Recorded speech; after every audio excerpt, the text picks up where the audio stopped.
Okay, here we go. Can everyone hear me? Let me know if you can hear me. I've been moving around all my equipment.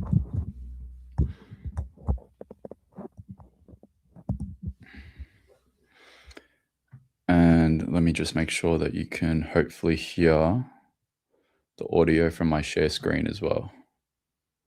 Saying he is not cooperating with police and may hinder the investigation. He will face court again on February 10.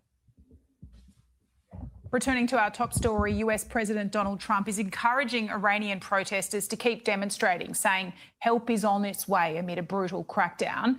Joining me live now for analysis is Saha Razavi, the director of the Iranian and Middle Eastern Studies Center at California State University, Sacramento. Thanks so much for your time today. Okay, sweet, loud and clear. President Trump is now encouraging the Iranian people to overthrow the regime. All right, cool. How realistic?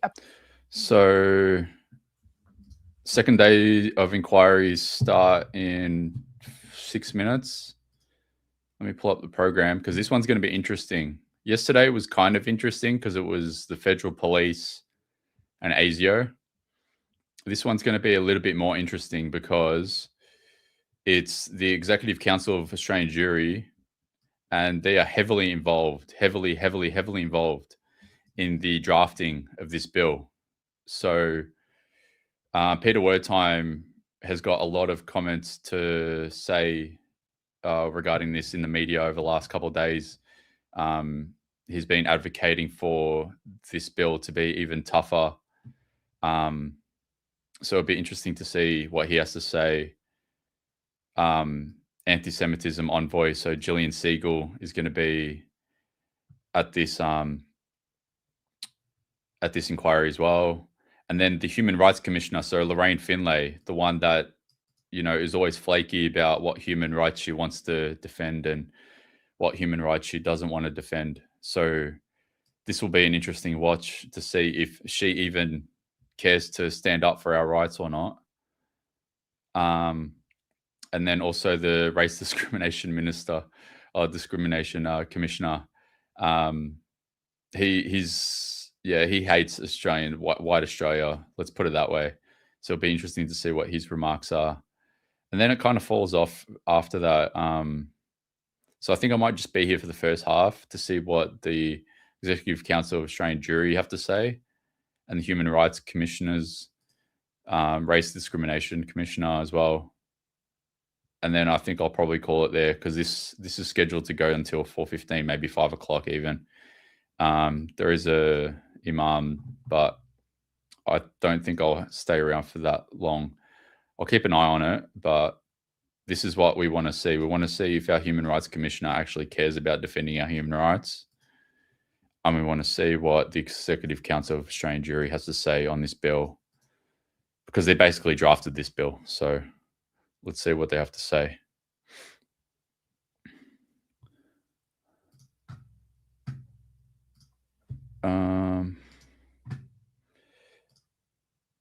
So here's the live stream. And hopefully the audio comes through as soon as it starts without any issues.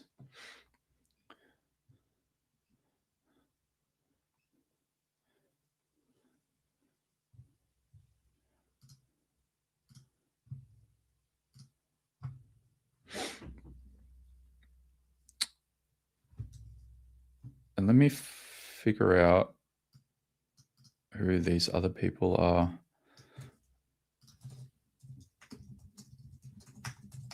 In the meantime, so he's a regular on Sky News, Mike Pizzullo, Secretary of Department, Home Affairs, former.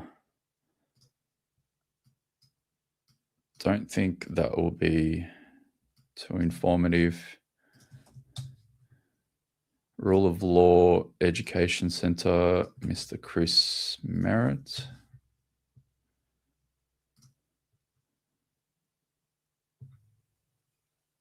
Okay, so to defend the rule of law, we encourage open discussion. Okay, so some legal expert views, Alana and Madeline Foundation.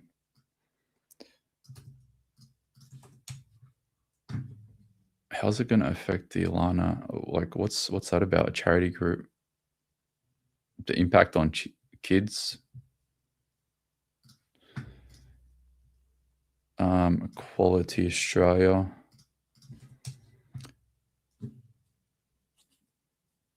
LGBT Australians. Policy reform, legal strategy. Okay. Cattle Australia. David Parker. Farmer. Interesting. Australian National Imams Council. Imam Shadi Alusaman.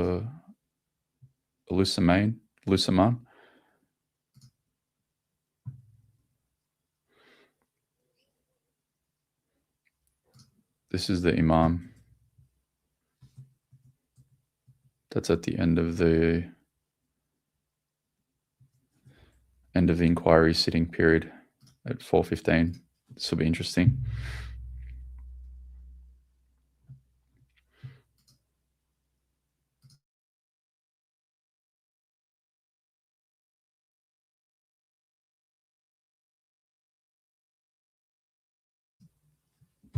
Okay.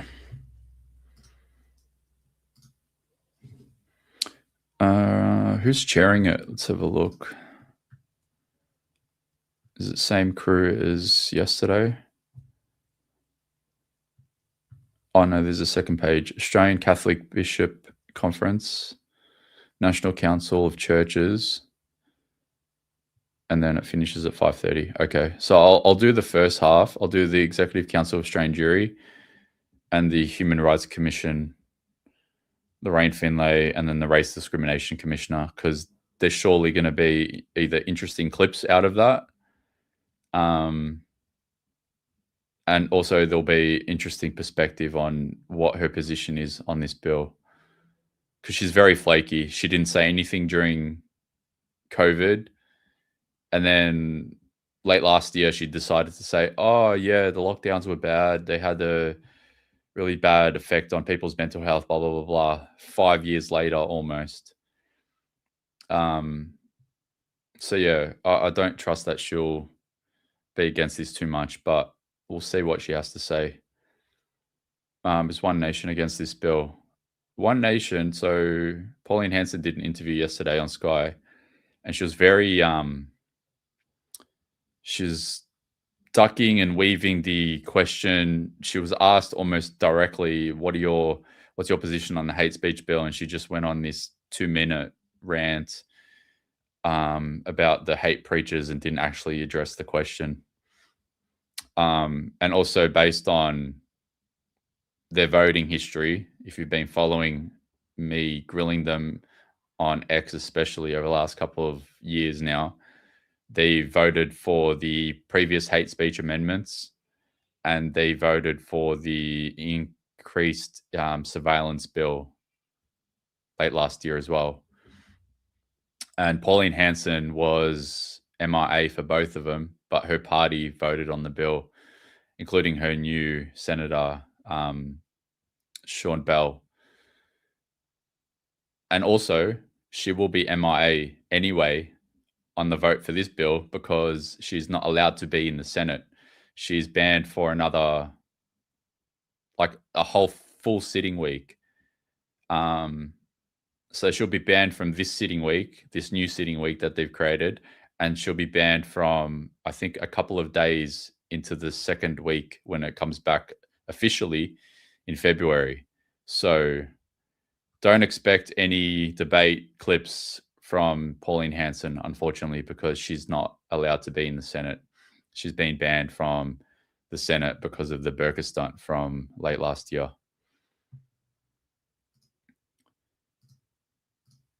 All right, this should be starting any minute now. And we will see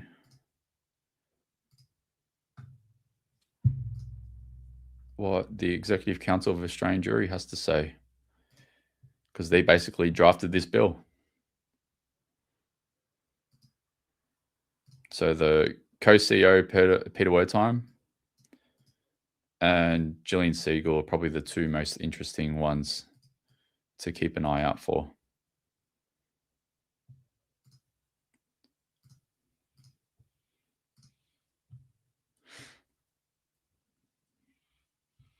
Here in the USA, it's not illegal to hate someone, or not supposed to be. Yeah, a lot of Australians are starting to reconsider their position in living in this country and starting to think moving elsewhere where there's actually free speech protections. I can't go to the USA, at least at the moment. I have to apply for a non-immigrant visa because of my COVID convictions of 2021. I can't apply for an ESTA. And it's probably even harder at the moment because of Trump. It would have actually been easier for me to go into America during the Biden admin than it is currently with the Trump admin.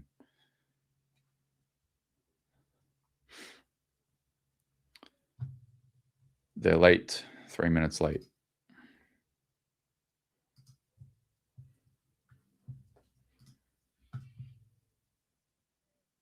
See if there's anything else going on. I saw Matt Canavan did a run of interviews this morning. He was on the Today Show. And I think it was on ABC Radio, but I don't know if it was on ABC Breakfast TV.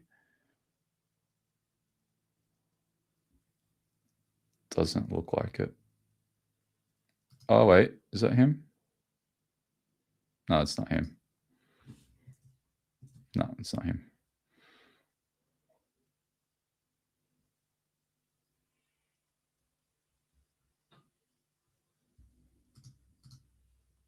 And Chris Minns did a press conference about 20 minutes ago, but there was nothing really notable out of it.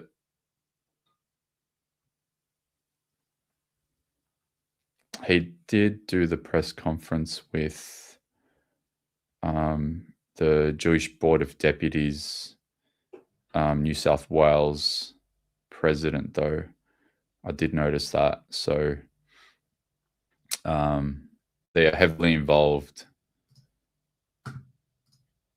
in this bill, whether it be the drafting of it or whether it be the advocacy of this bill. Yeah.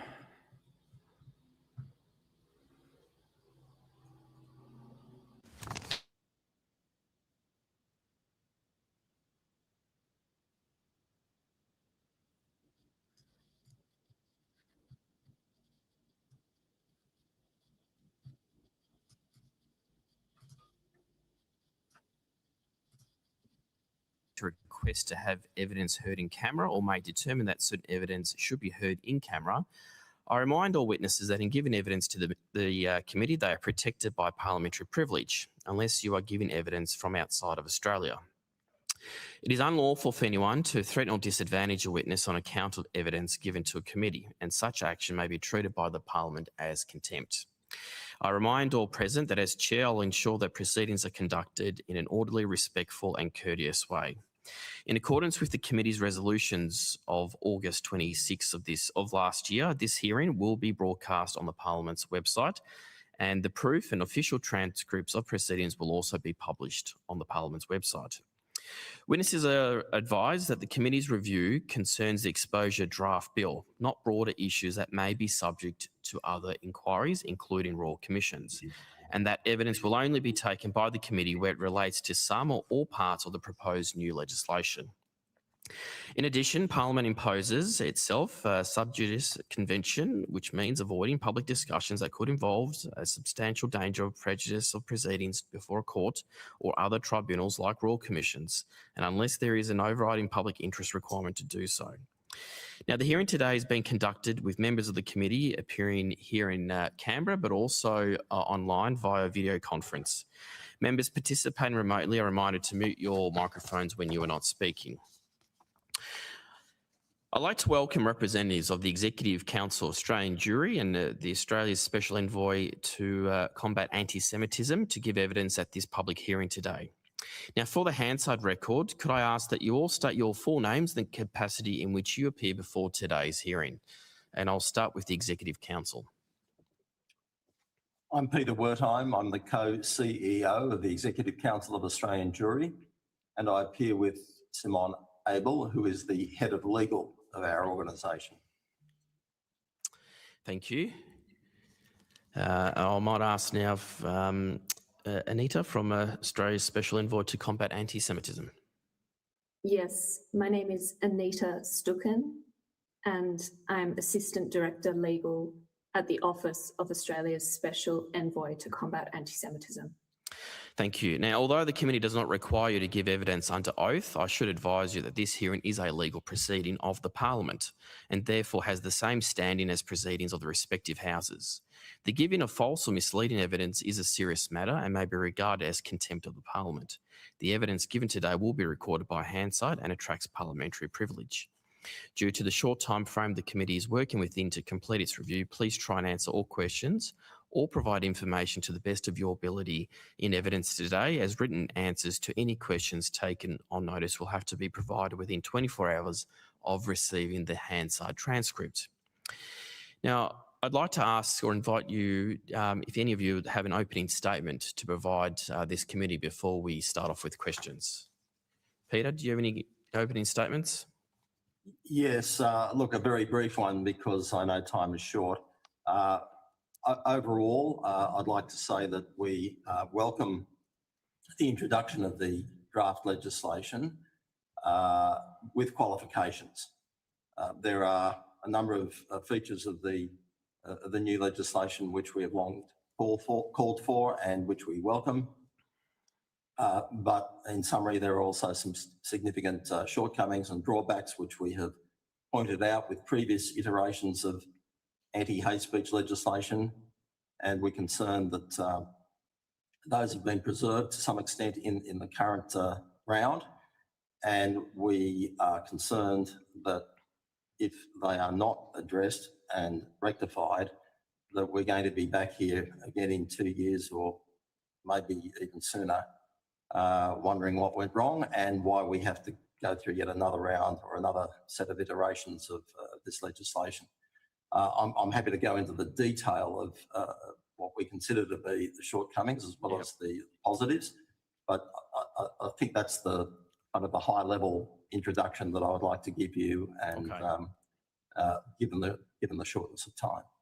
I appreciate that. Anita, did you have an opening statement or any remarks you'd like to make? Okay. Look, I might just ask a couple of questions and then I'll hand over to the opposition. And look, just in light of your statement and earlier public comments that you have made, is it correct that the Executive Council of Australian Jury's position is that there is a need for the Commonwealth to strengthen its hate speech laws? Yes, we do say that, and that's a position we've consistently held publicly and before parliamentary inquiries going back at least to 2010. And the need for such legislation has been highlighted not only by the anti-Semitic terrorist attack that occurred at Bondi Beach last month, but also the climate of hatred that preceded it.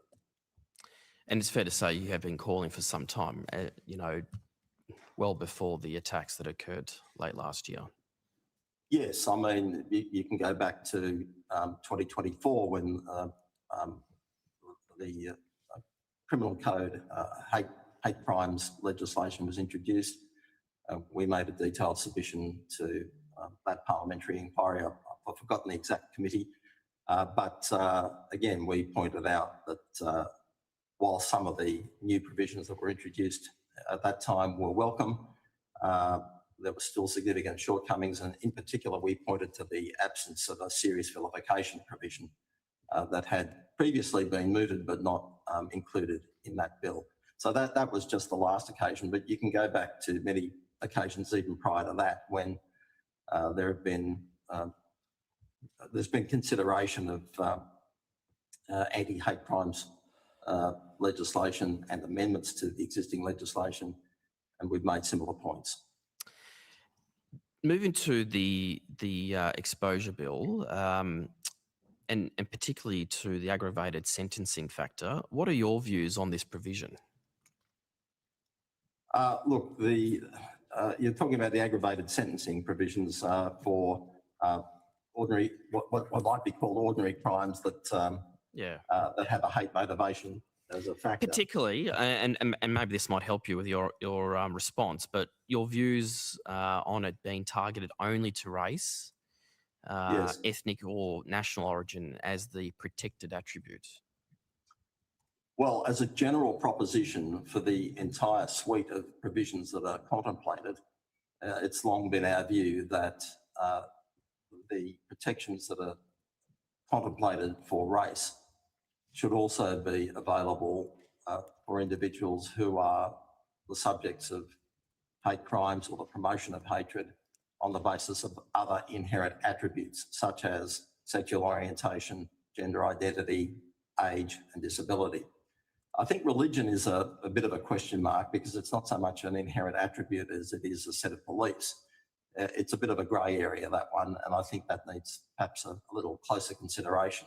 But certainly with the other attributes that I've mentioned, which are inherent attributes, to attack a person for who they are, in effect, is something that I think should actually attract enhanced penalties and should be considered as an aggravating factor. Regarding the new racial vilification offence, does the Executive Council have, I think, has previously raised some concerns with the standard of proof being intention as opposed to recklessness? I just wanted to understand a bit more why you've come to that viewpoint. Well, originally we were prepared to consider an offence that was limited to intention as the mental element. That was about this time last year when the bill was introduced to that effect by Allegra Spender MP, and we supported that bill. And we were prepared to live with an offence that was limited to intention as the mental element. Since then, of course, we've had the events at Bondi Beach and the events and also the events that preceded it, the climate of hatred and vilification that preceded it. And so we think that setting the bar at intention would be too high and would not capture some egregious examples of hate speech that we think should be captured. I mean, just to give you we can give you some specific examples in our written submission, which we're going to provide to you by close of business tomorrow. But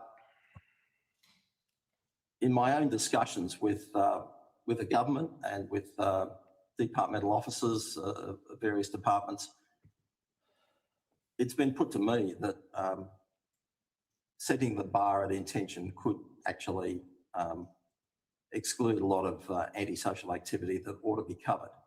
And the kinds of speech I'm talking about is where somebody says something that is subliminally and indirectly alluding to the promotion of hatred, but doesn't quite get there to the point of establishing an intention to do so.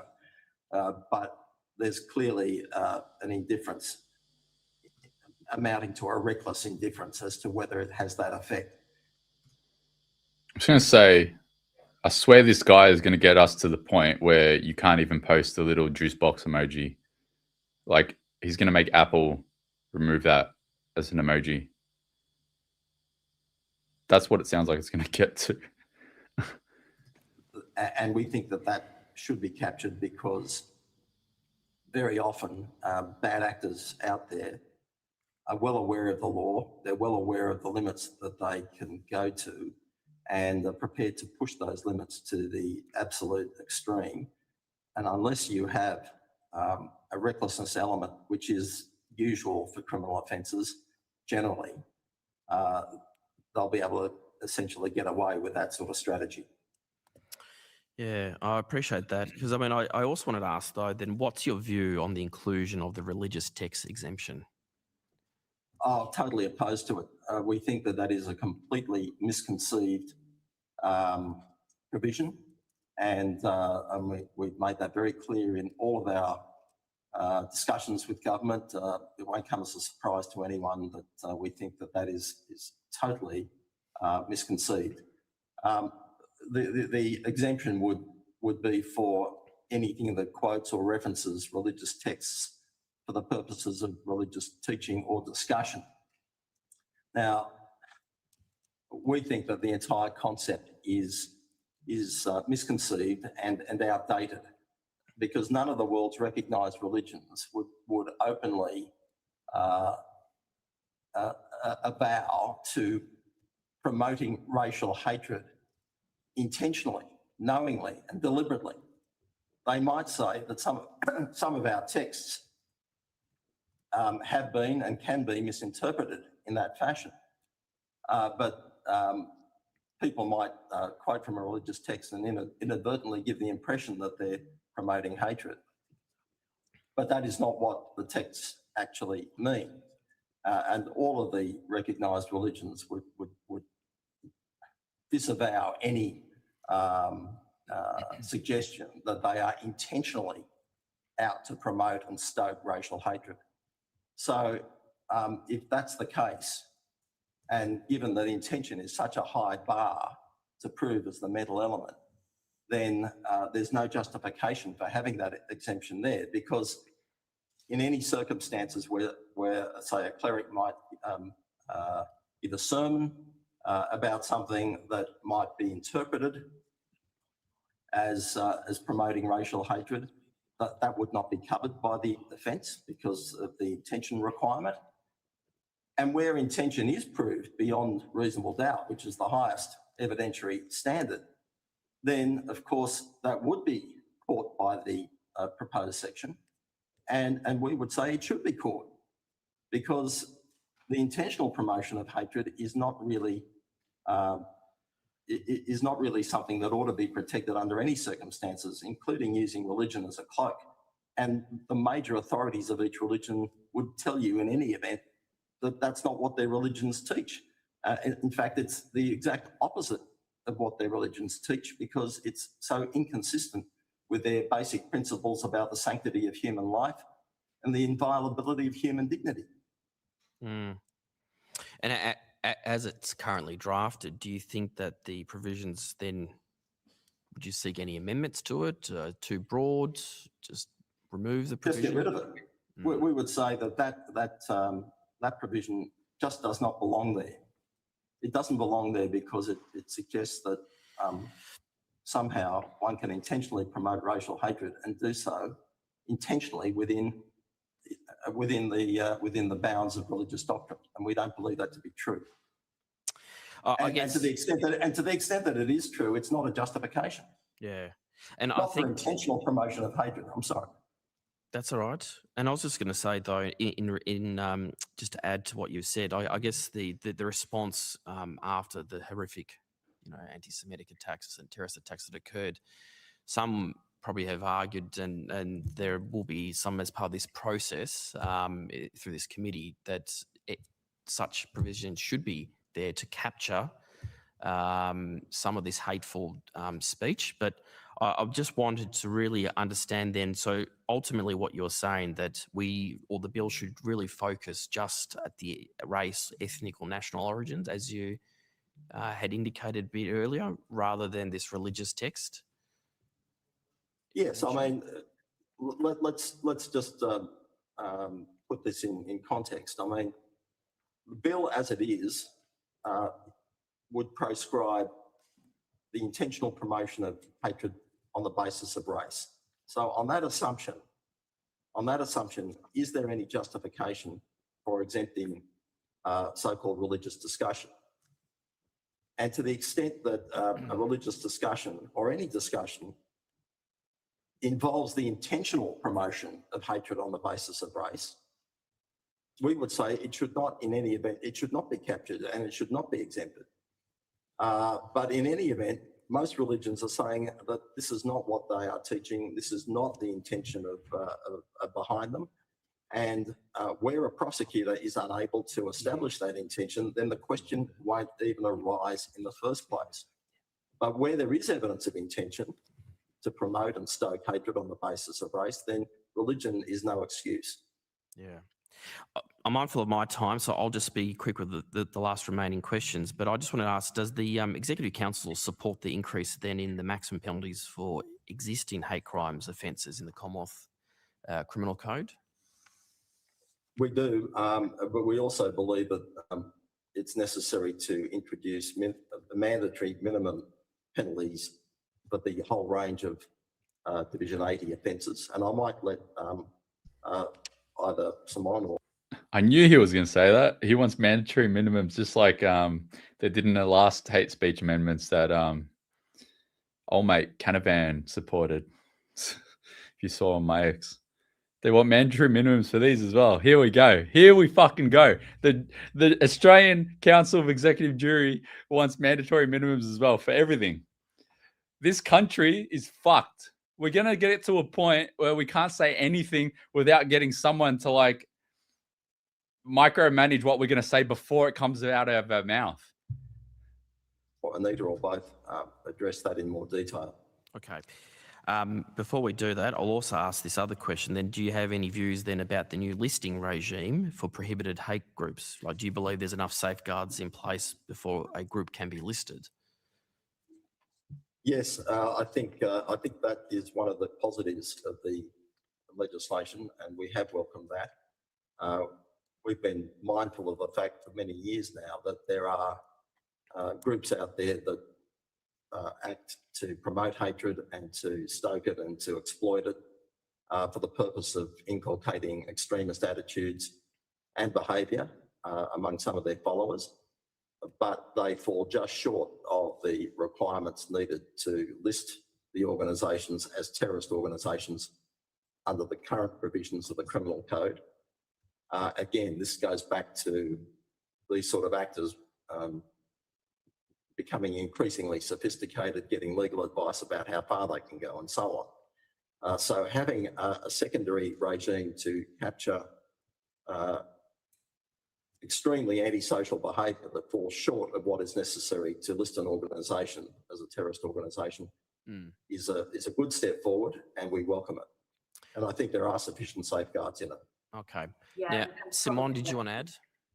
Yeah, I think it is the right step forward, and it's something that ECAJ proposed, I believe, in 2021, so well prior to kind of this recent uptick in hate. However, the bill at the moment requires an assessment around, the potential commission of a hate crime. And I guess what we would say is that if an organisation expressly or by necessary implication in its objects promotes the hatred on the basis of a protected attribute, then obviously that should in and of itself mean that the organisation should be an assessment as to the likelihood of the commission of a hate crime. Because if an organisation is inculcating individuals in Australia and promoting hatred in that way, then logically that really should mean that it falls within this new regime. Anita, did you want to add anything to any of the questions I asked to the Executive Council? I think it's important to remember that they just said that they fully support how the AFP minister can list a group as a prohibited organisation when it says in the bill explicitly the AFP minister can declare prohibited groups without procedural fairness. And it says those words, without procedural fairness. And they're like, yep, we fully support it.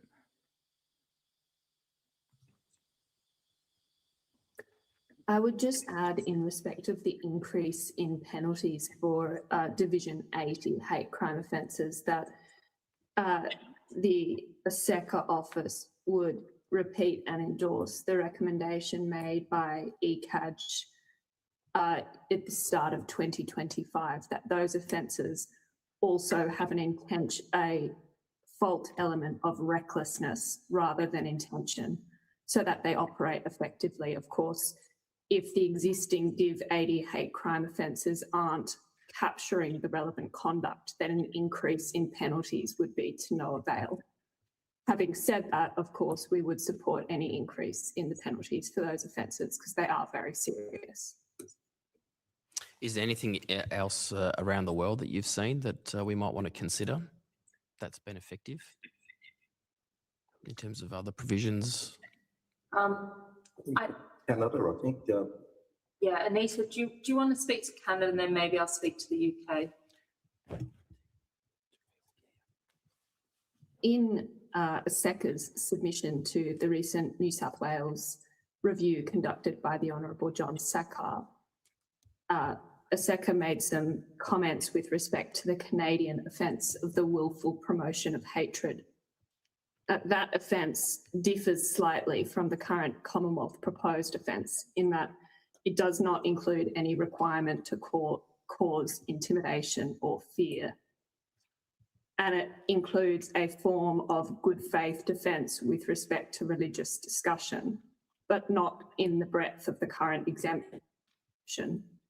The Canadian government has actually announced its intention to remove that defence for genuine religious discussion. It's not been successful in the several decades of its operation. More broadly, our office would point to the Canadian offence as illustrating the fact that the threshold of hatred, and in particular the intentional promotion of hatred, sets a very high threshold, and that there's no need for additional requirements, in particular the requirement to prove fear within the offence. The offence already captures a very narrow scope of conduct, and that's illustrated by the Canadian offence. All right. Now I'm going to hand over to the Deputy Chair and then Senator Duniam. Deputy Chair, you have the call first. Thank you, Chair, and thank you so much for all your attendance here. And I know it's been a very quick turnaround, and we've seen other experts not be able to provide evidence because of that turnaround. So I just want to say thank you. I heard your views around the bill that allows the defence for quoting religious texts, but do you agree this could be exploited by hate preachers to justify anti-Semitic rhetoric? Yes, in fact, we have the evidence of the case of which I brought together with one of my colleagues last year in the federal court against Wissam Haddad. Mr. Haddad has not denied having a history of association with some notorious people in Islamic State, and also in recruiting young men for extremist activity. So that was the background. But he had made a number of sermons, I think they were characterised as, in November 2023 to a prayer group of up to 200 people. And those sermons had included a number of statements involving derogatory generalisations about Jewish people. And in the course of that, he had referred to or quoted certain religious texts and then extrapolated from that justified hatred against Jews generally. And he made a number of assertions to that effect. The court, we took him to court under the provisions of Part 2A of the Racial Discrimination Act, which of course are civil provisions, not criminal.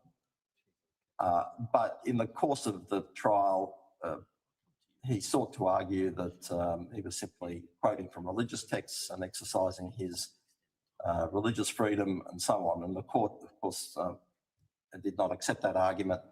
And ultimately, he was found to have contravened the anti-racial hatred provisions of the Racial Discrimination Act, and certain injunctions and other declaratory orders were made, and that was that was the end of that particular proceeding. But the significance of it is that the defence of citing religious texts was raised in that context.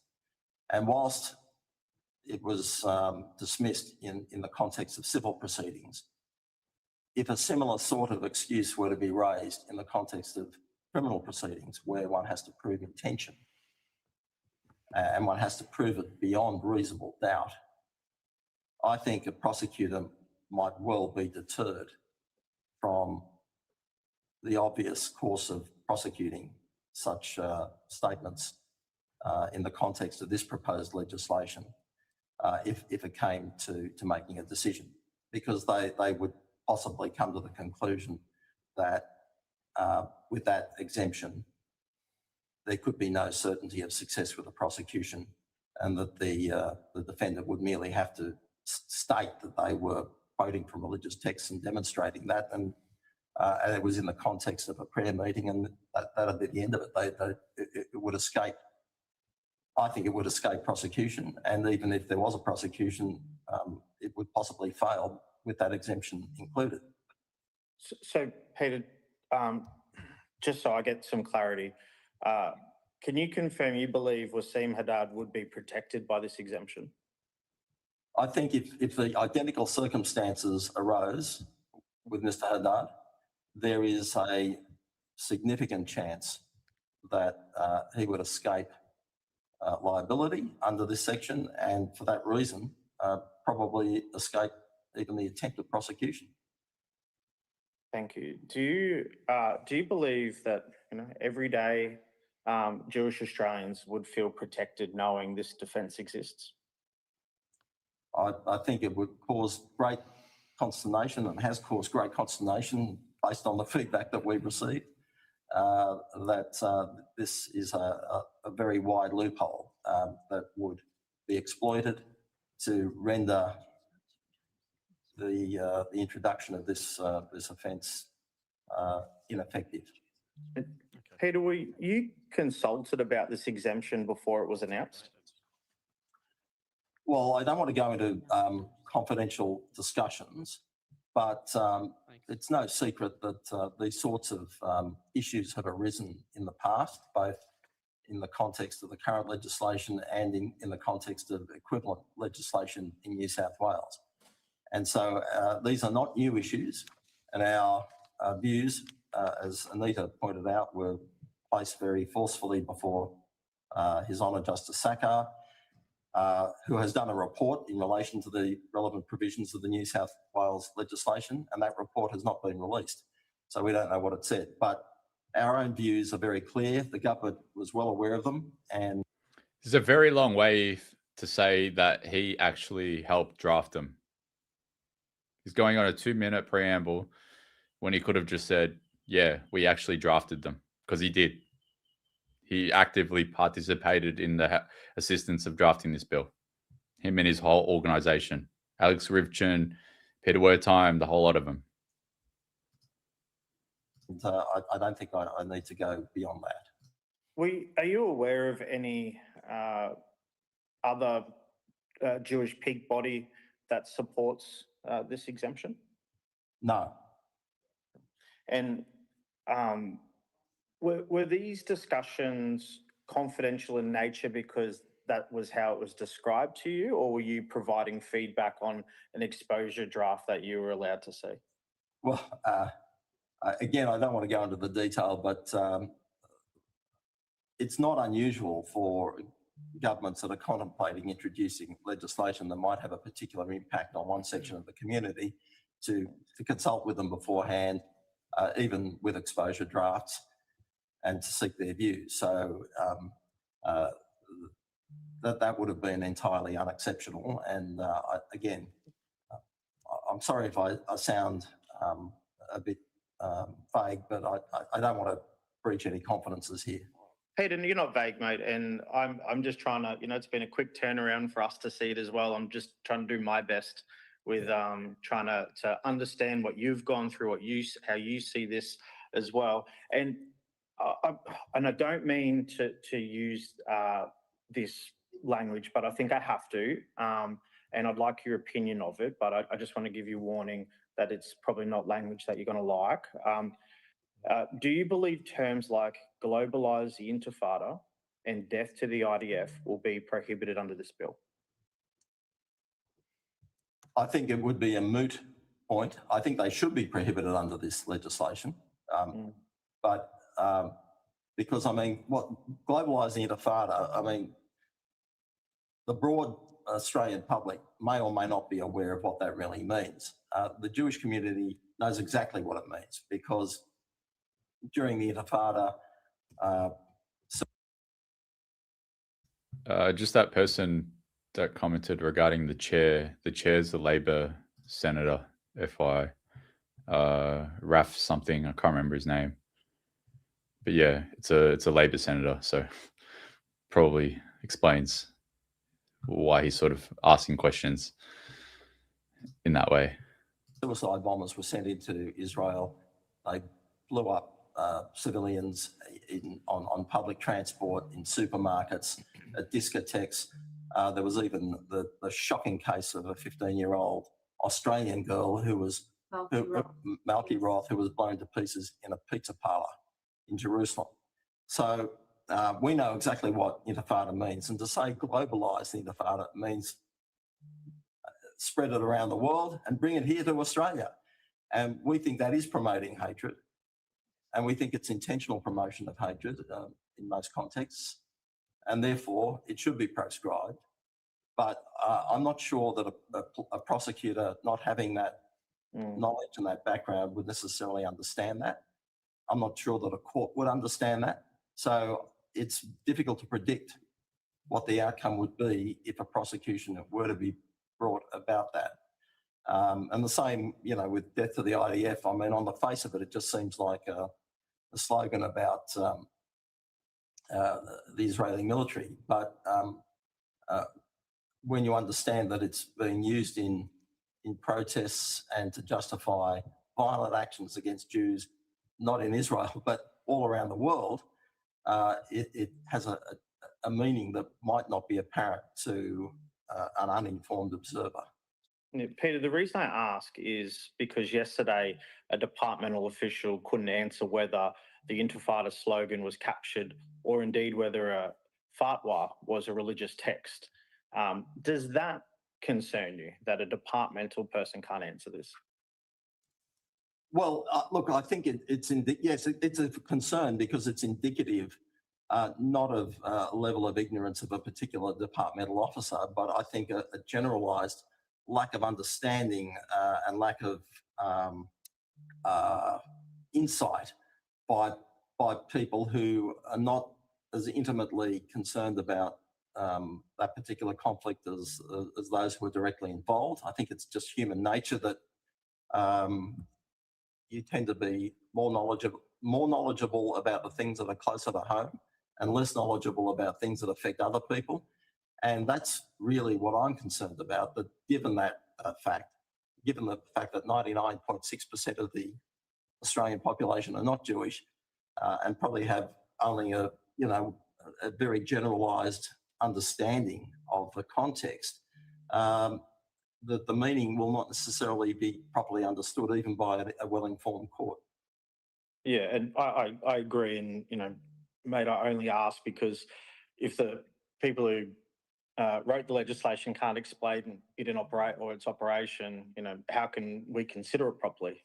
But I just want to say thank you for your time. And Chair, I pass over to Senator Dunningham. All right, thanks, Deputy Chair. Senator Dunningham. Thank you, Chair, and thank you all for your attendance today.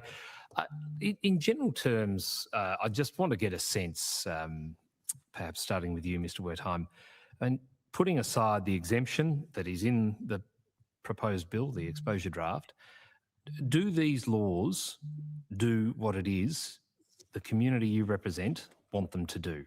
Is that your belief at this point in time based on what you've read? Well, overall, we'd rather see the current round of legislation passed than not passed if it came down to that stark choice. But that's not to detract from anything that any of us have said about what we see as the current shortcomings in the bill.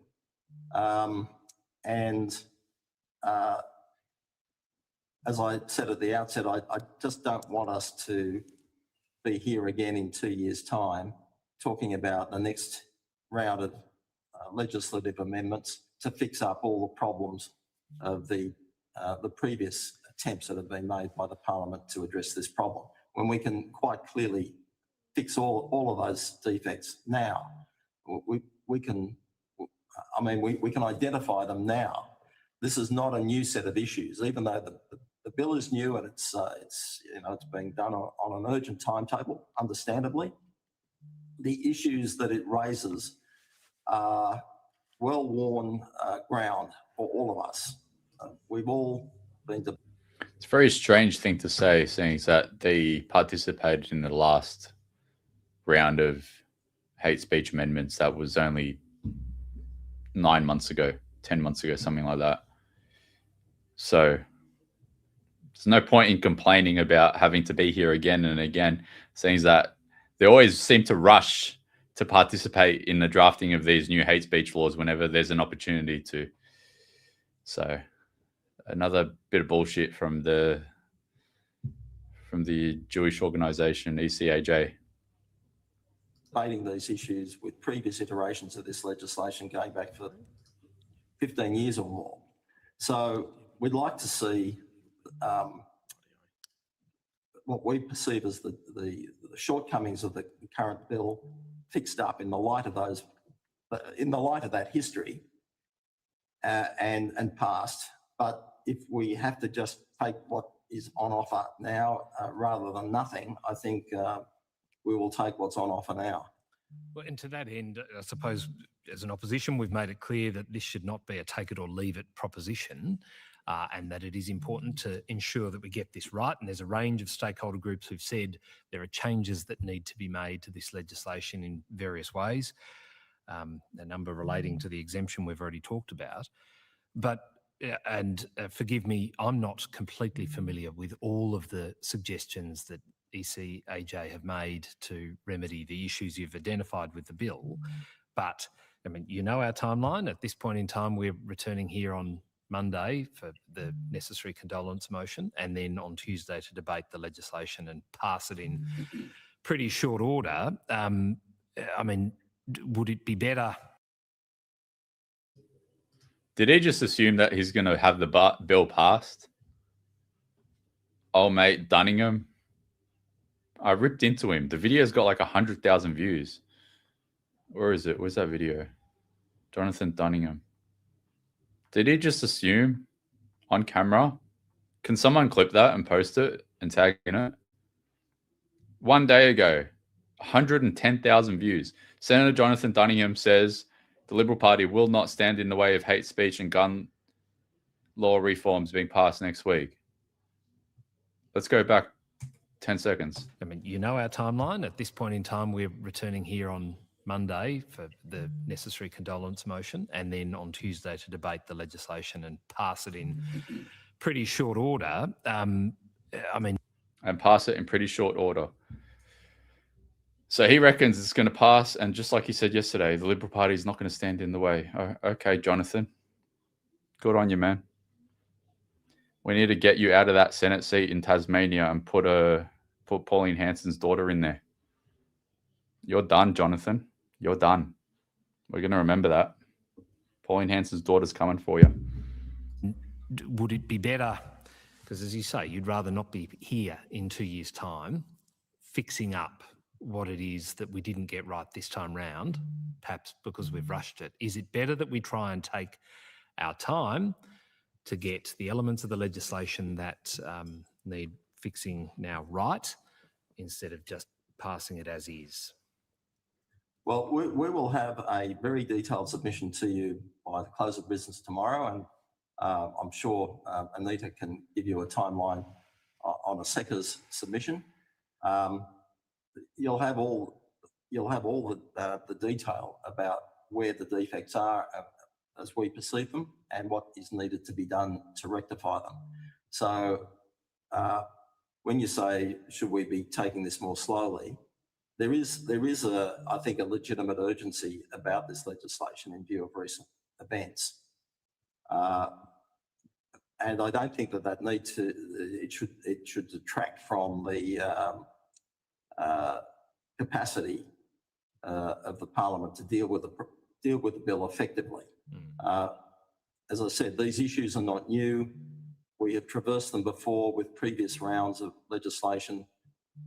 We can deal with the relevant shortcomings in relatively expeditious fashion. And I think now is the time to do it.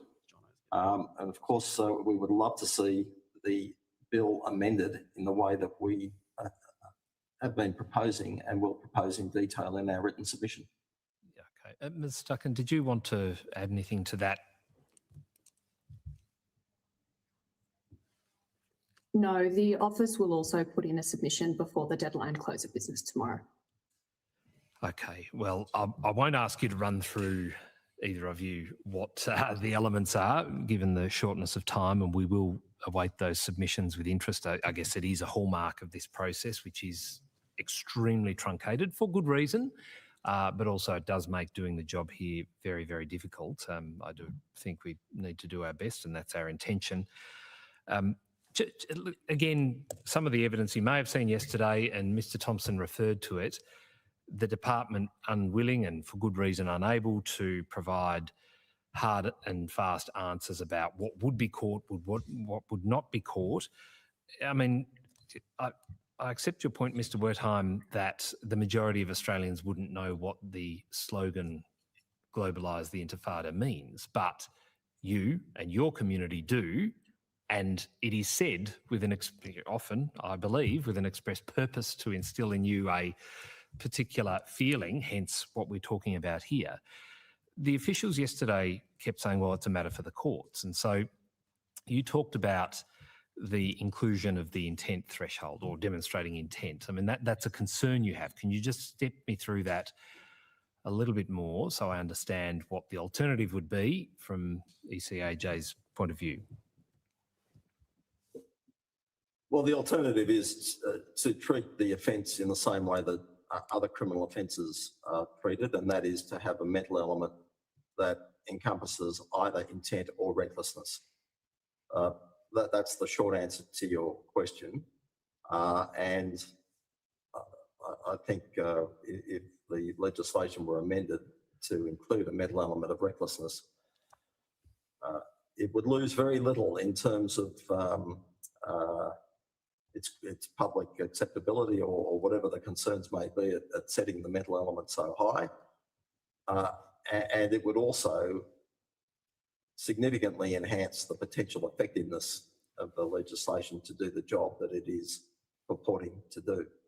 Okay. Yeah, and I think the way that it's framed currently as well with an inquiry into the reasonable targeted person is problematic, because the focus should really be on the commission of the offence rather than on how it makes the targeted community feel. And what it does is it adds an extra prosecutorial burden, and it means in practice, as we've seen with the civil provisions, that you know, it becomes an inquiry that may elevate fringe perspectives. Okay.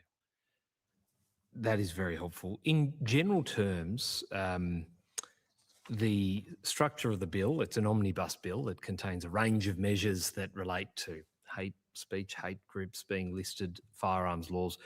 I mean, would it be the preference of ECAJ to have the bills separated, or you don't mind?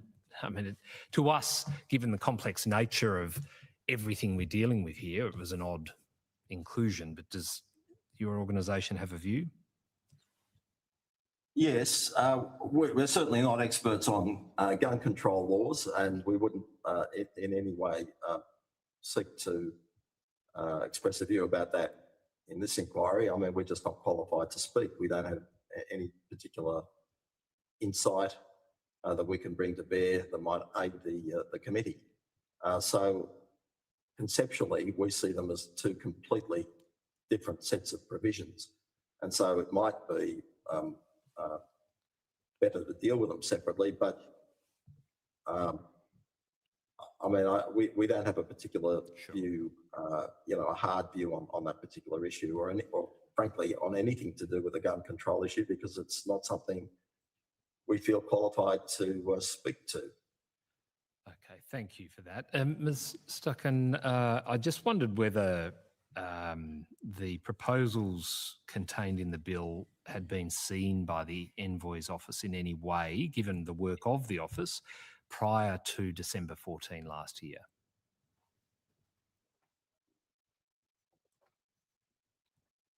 Apologise. May I ask you to repeat the question? Yeah, so my question was whether the Envoy's office had seen the proposals like the ones that are contained in the bill we're inquiring into here, or the draft bill, prior to the 14th of December, prior to the terrible day in Bondi last year.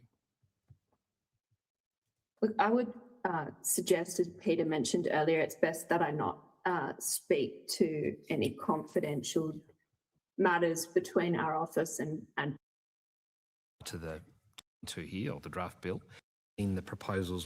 question. Yeah, so my question was whether the Envoy's office had seen the proposals like the ones that are contained in the bill we're inquiring into here, or the draft bill, prior to the 14th of December, prior to the... Did he just ask, did the Envoy see the draft of this bill before Bondi? Or am I going crazy? The Envoy... Apologise. May I ask you to repeat the question? Yeah, so my question was whether the Envoy's office had seen the proposals like the ones that are contained in the bill we're inquiring into here, or the draft bill, prior to the 14th of December, prior to the terrible day in Bondi last year. Look, I would suggest, as Peter mentioned earlier, it's best that I not speak to any confidential matters between our office and between the government.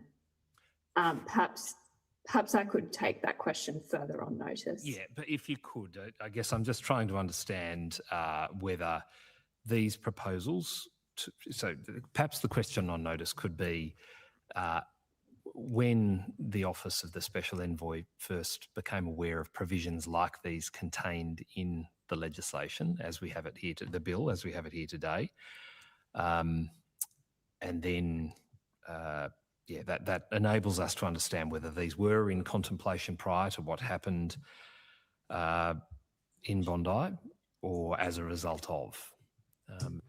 I'm sorry, I've got to pause this. Am I misinterpreting this question, or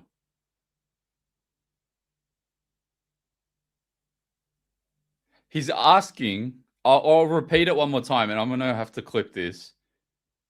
I'm gonna caption it. I need clarity on this.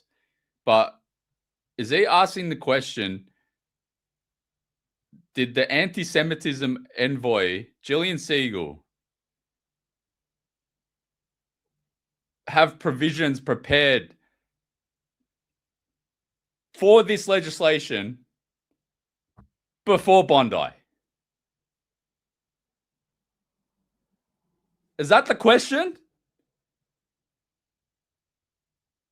Or am I just misunderstanding it? I'll play it one more time, and I'm going to clip it as well. So I'm going to mute my mic. I'll play it one more time. Everyone screen record it, clip it, post it, tag me in it, share it, try to get some clarity on this question as well. But is that what he's asking?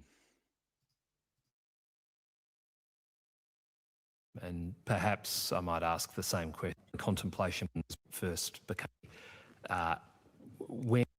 Perhaps I could take that question further on notice. Yeah, but if you could, I guess I'm just trying to understand whether these proposals, so perhaps the question on notice could be when the Office of the Special Envoy first became aware of provisions like these contained in the legislation, as we have it here, the bill, as we have it here today, and then yeah, that enables us to understand whether these were in contemplation prior to what happened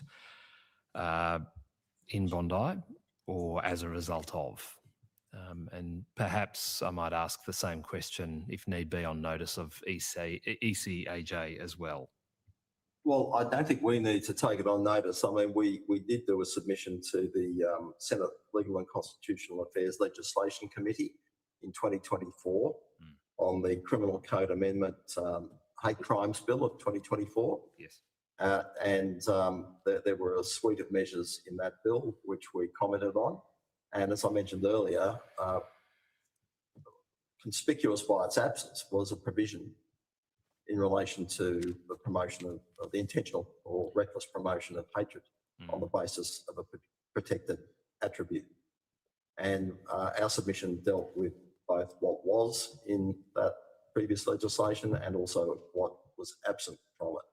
So I think you can, I mean, if you're asking the question about provisions like those that are in the current bill, I think that's the best answer we can give you. And that was at the end of October last year. So, you know, this was in Bondi, or as prior to what happened in Bondi, or as a result of. We have it here today. And then, yeah, that enables us to understand whether these were in contemplation. Notice could be. Let's go back one more time. Apologise, may I ask you to repeat the question? Yeah, so my question was whether the Envoy's office had seen the proposals like the ones that are contained in the bill we're inquiring into here, or the draft bill, prior to the 14th of December, prior to the terrible day in Bondi last year. Look, I would suggest, as Peter mentioned earlier, it's best that I not speak to any confidential matters between our office and between the government. Perhaps I could take that question further on notice. Yeah, but if you could, I guess I'm just trying to understand whether these proposals, so perhaps the question on notice could be when the Office of the Special Envoy first became aware of provisions like these contained in the legislation, as we have it here, the bill, as we have it here today, and then, yeah, that enables us to understand whether these were in contemplation prior to what happened in Bondi, or as a result of. And perhaps I might ask the same question, if need be, on notice of ECAJ as well. Well, I don't think we need to take it on notice. I mean, we did do a submission to the Senate Legal and Constitutional Affairs Legislation Committee in 2024 on the Criminal Code Amendment Hate Crimes Bill of 2024. Yes. There were a suite of measures in that bill which we commented on. And as I mentioned earlier,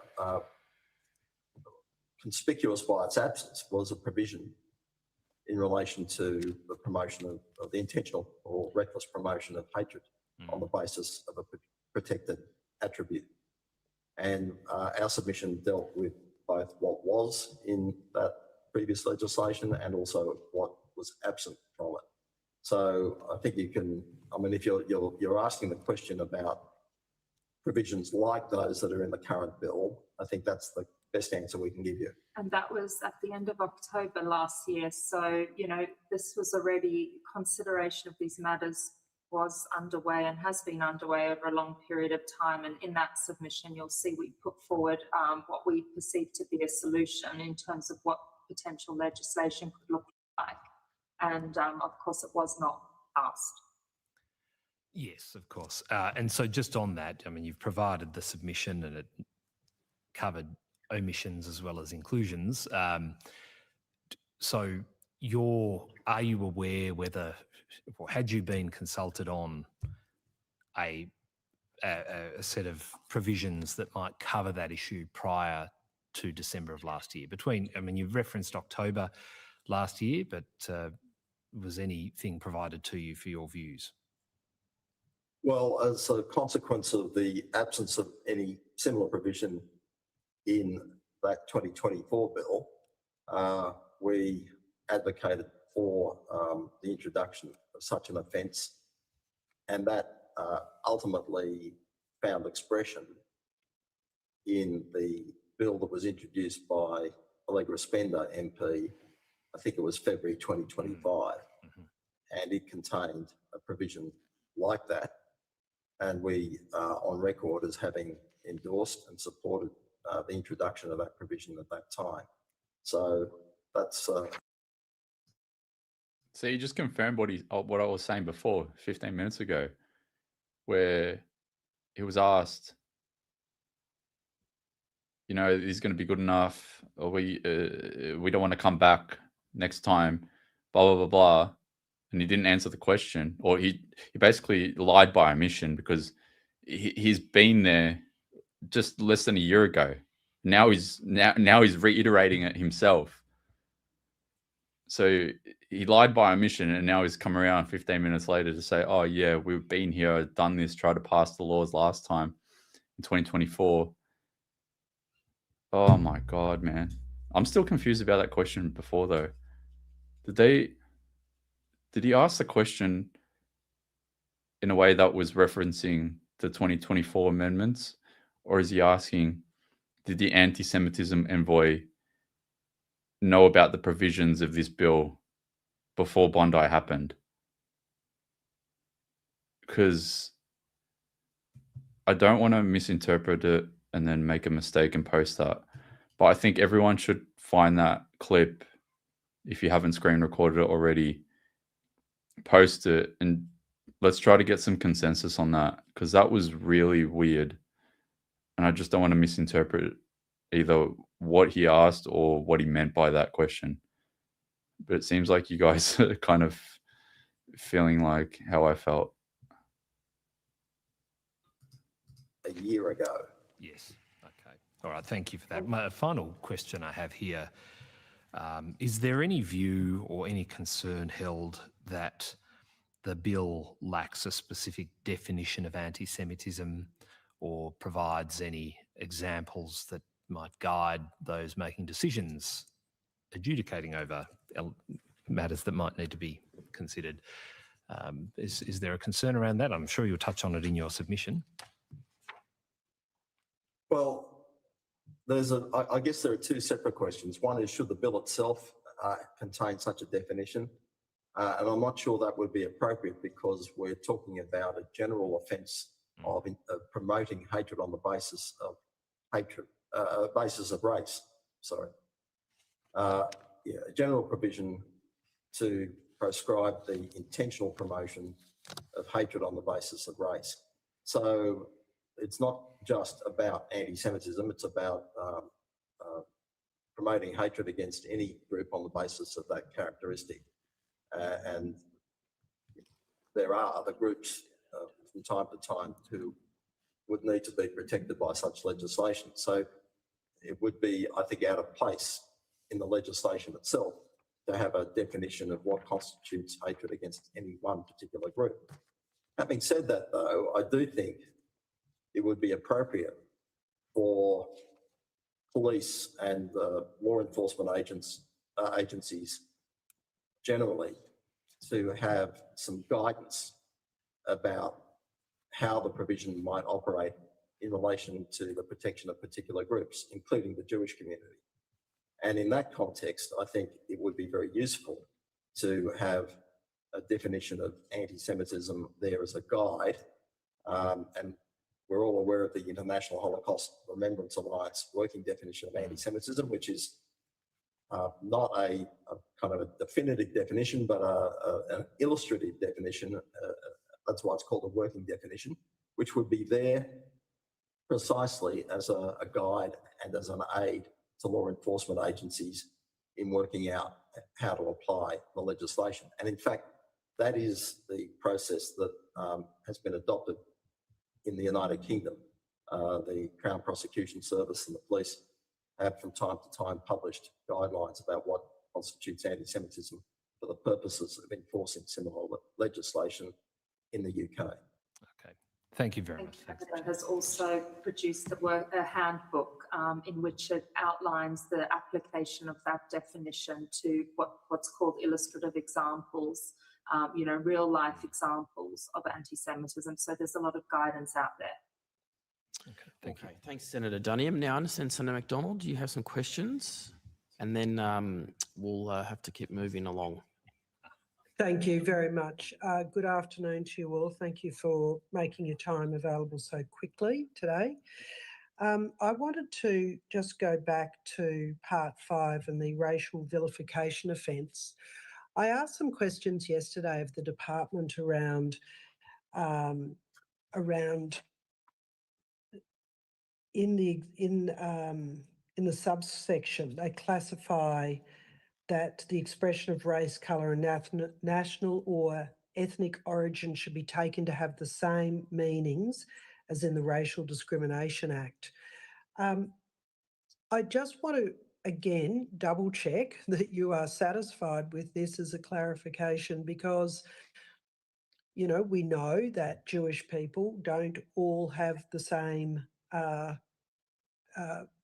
hereditary characteristics or whatever. And I just want to be very specific that we're not missing something here, and would like your views on it, please, Mr. Wertheim. Certainly. Yes, it's a fair question. It's one we're asked quite frequently because, I mean, the word race can mean a lot of different things. In past times, it had sort of a biological meaning and was interpreted as you put it earlier, as inherited characteristics. Well, there are, I mean, Jews are not a race in that sense, and despite, you know, Nazi ideology and shocking medical experiments trying to prove to the contrary, they all failed. There is no biological identifier or anything of that nature that would identify Jews as a group. But the word race in the context of anti-discrimination legislation has a very different meaning. It means a group that has a shared past, shared history, shared culture, language, and other ethno-cultural identity that that is accepted both within the group and more generally by other people in society. And in that sense, it has long been established in the jurisprudence of Australia, New Zealand, Canada, the United Kingdom, and the United States that Jews are an ethno-cultural and ethno-religious community in that broader sense, and are therefore protected under the rubric of the word race in anti-discrimination legislation. Okay, so I then extended it in my questions about whether that protection would be applied to other groups, and, you know, specifically Christians, Catholics under that group. I mean, you made the point earlier about thinking that this legislation should be expanded to include other groups of inherent characteristics, gender, and I'm sorry, I've forgotten the exact list that you used. But, you know, by using this definition, are we allowing for some religious protection and not others? And I'm curious to get your views on that. Yes, so under this legislation and similar anti-discrimination and anti-hate legislation, Jews are not protected as a religious community, they're protected as an ethno-cultural community.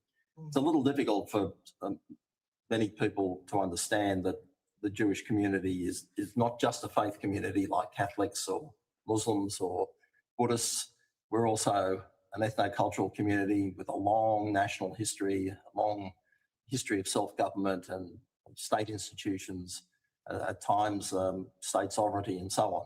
So that Jews are an ancient people with, and our identity is defined in terms that made sense in ancient times and have been carried forward into modernity.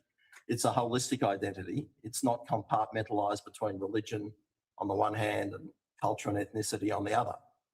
And it's for that reason that communities like the Catholic community or the Muslim communities or Buddhists or Hindus would not be. Everyone on X that's watching and everyone that's watching on YouTube that has an X account, can you just go to my replies or go to my page? I just reposted it and just give it a like and a share, or repost and a like, and even tag Malcolm Roberts in it, because I made a video about the Greens needing to publicly address it, but One Nation hasn't publicly addressed how they're going to vote on this either. And it's less important to get clarity on One Nation because they've only got 3 senators that can vote on it. However, I still think it would be good to get some insight into how they're going to actually vote on it, because Pauline Hanson was asked about it yesterday, but she just sort of ducked and weaved. So yeah, just give that a like and a repost, and tag Malcolm Roberts in it if you can as well, because he does have a tendency to reply to my posts.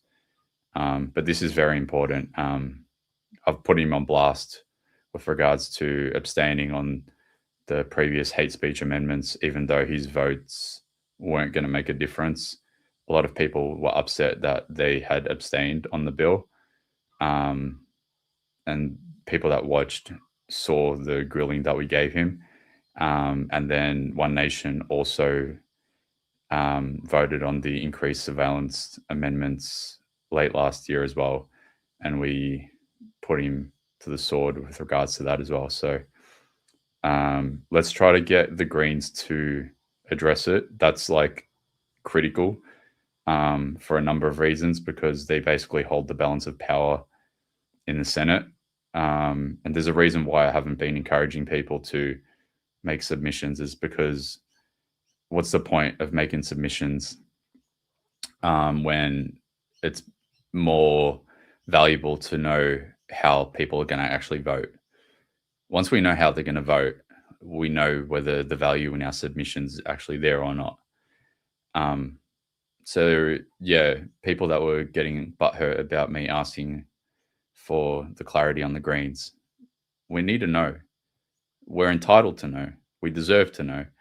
And they haven't publicly addressed it. Liberals are split on it.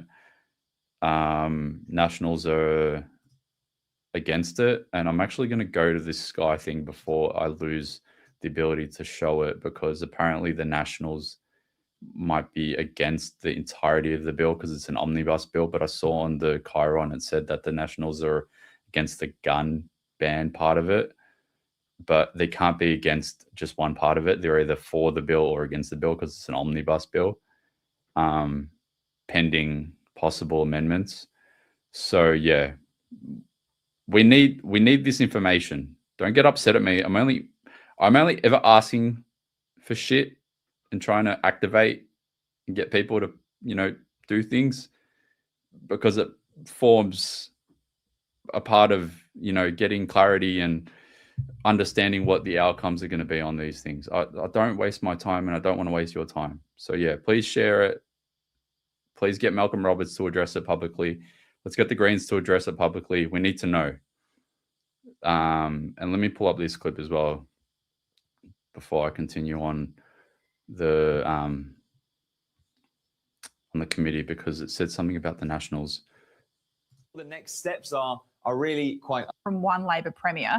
Restore some kind of internet access to people in Iran. Iran has threatened to retaliate if it is struck by the United States. But, I mean, by that straight statement by Donald Trump, it seems like some kind of decision might be made by the president quite soon, Trudy.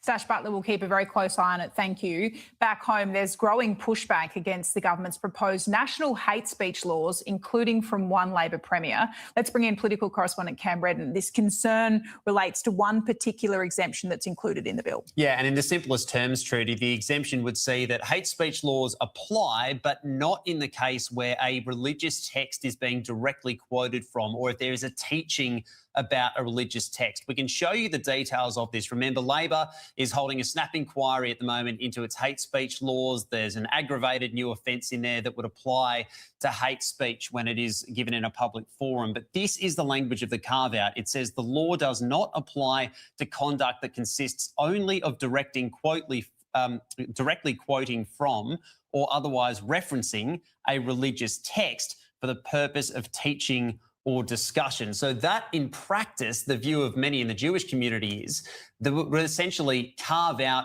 some of the hate preachers that the laws are designed to target, that people would be able to quote from texts and use that as vilification while being covered by saying that they were quoting from those texts. We have that inquiry back underway at the moment where we've heard from some leading members of the Jewish community arguing that that provision, a protection essentially, or a carve-out for use of religious texts should be removed. They say that there is no religious leader in the world that would say their texts are designed for the use of hatred or vilification, and they say, therefore, there's no reason for that exemption at all. None of the world's recognised religions would openly avow to promoting racial hatred. The intentional promotion of hatred is not really something that ought to be protected under any circumstances, including using religion as a cloak. And the major authorities of each religion would tell you in any event that that's not what their religions teach. We've seen similar language from the New South Wales Premier Chris Minns in the last hour or so too. He says that regardless of what the source is of language that is used to vilify or target a particular community, he says, in his view, it shouldn't matter if it comes from a religious text, that it should be covered by these laws as well. Take a look. Even in the context of it being applied from a religious text, if it's then used to vilify, harass or encourage violence, then there can't be an excuse. If it's being used to attack Australians with the justification of it being 1,000 years old or 2,000 years old or 1,500 years old or 3,000 years old, then we can't tolerate it. The New South Wales Premier laying out what he believes, I think, would be a change, a big one, to Labor's laws. Let's see whether they're willing to make that change, Cam.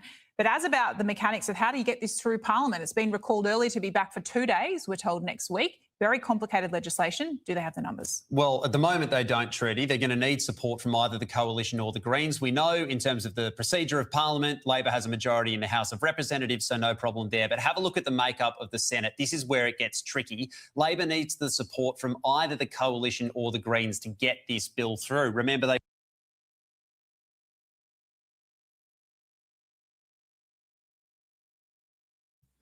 This is why I put that video out this morning, because I knew that Sky was going to do it, but I did it 3 hours earlier.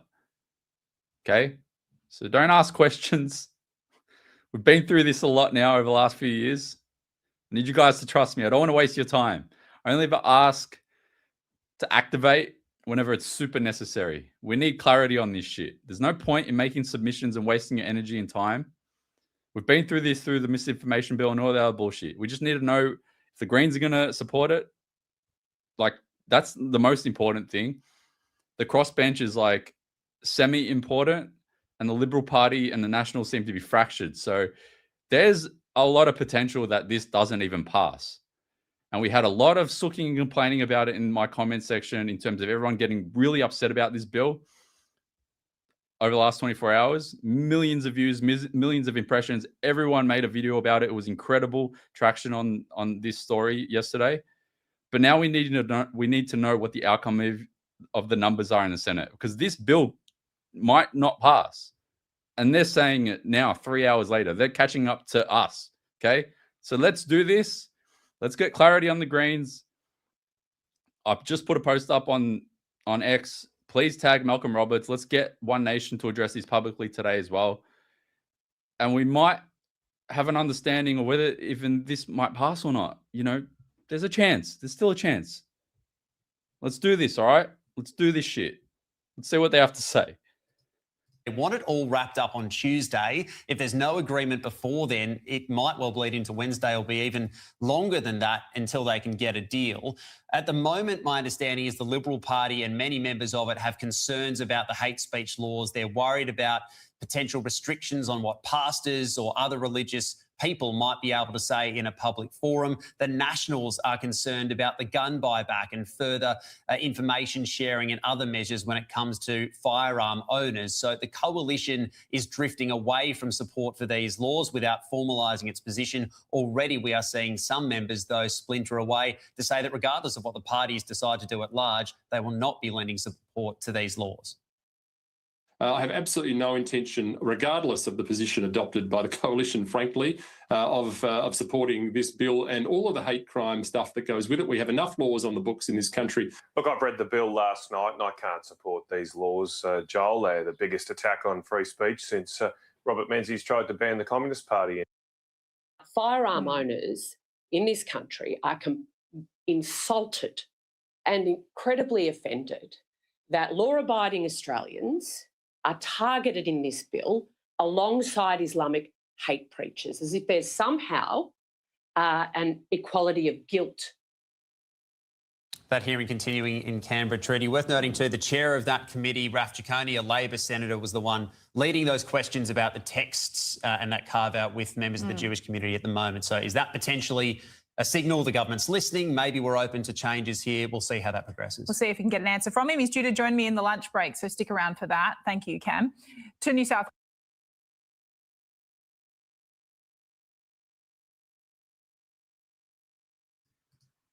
Sorry, I was muted. Sky News are watching us. It's not us watching Sky News. They saw my video from 4 hours ago this morning and they said, oh, shit, we need to address the Senate numbers. We don't know what the numbers are. We don't know if this bill's actually going to pass. That's why I said we need to know what the Greens' position on this.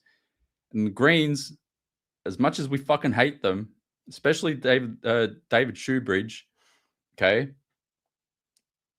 they actually do respond to comments. He's responded to me a couple of times.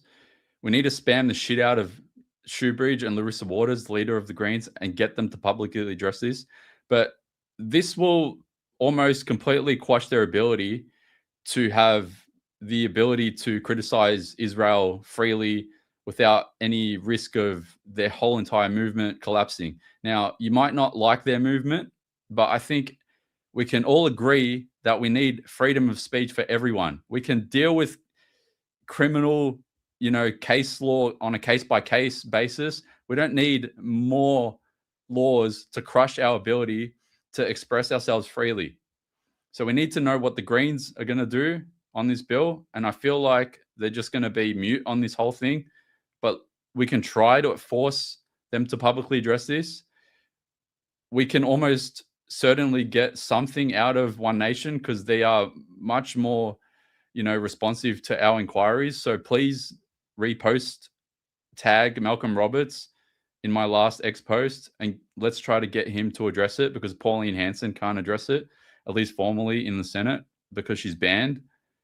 And the Liberal Party is split on it. So this bill might not even pass. And Sky just said it themselves. They might have to drag this out throughout the week. They might not even be able to drag this out for the week. They might have to recall Parliament for another week. So we have more time to get the numbers in our favor. So let's do this shit, okay? All right. Back to the inquiry. And I think they might be doing a break as well. Let me just refresh it because, yeah, they're on a break now. And I don't think we missed anything else important from the ECAJ. So I'm not even going to bother too much. Let me play a little bit, but I'm going to play it with a little bit of added speed on the playback speed. So if you're wondering why it's going to be fast, that's why. There are other groups from time to time who would need to be protected by such legislation. So it would be, I think, out of place in the legislation itself to have a definition of what constitutes hatred against any one particular group. Having said that, though, I do think it would be appropriate for police and law enforcement agencies generally to have some guidance about how the provision might operate in relation to the protection of particular groups, including the Jewish community. And in that context, I think it would be very useful to have a definition of anti-Semitism there as a guide. And we're all aware of the International Holocaust Remembrance Alliance working definition of anti-Semitism, which is not a kind of a definitive definition, but an illustrative definition.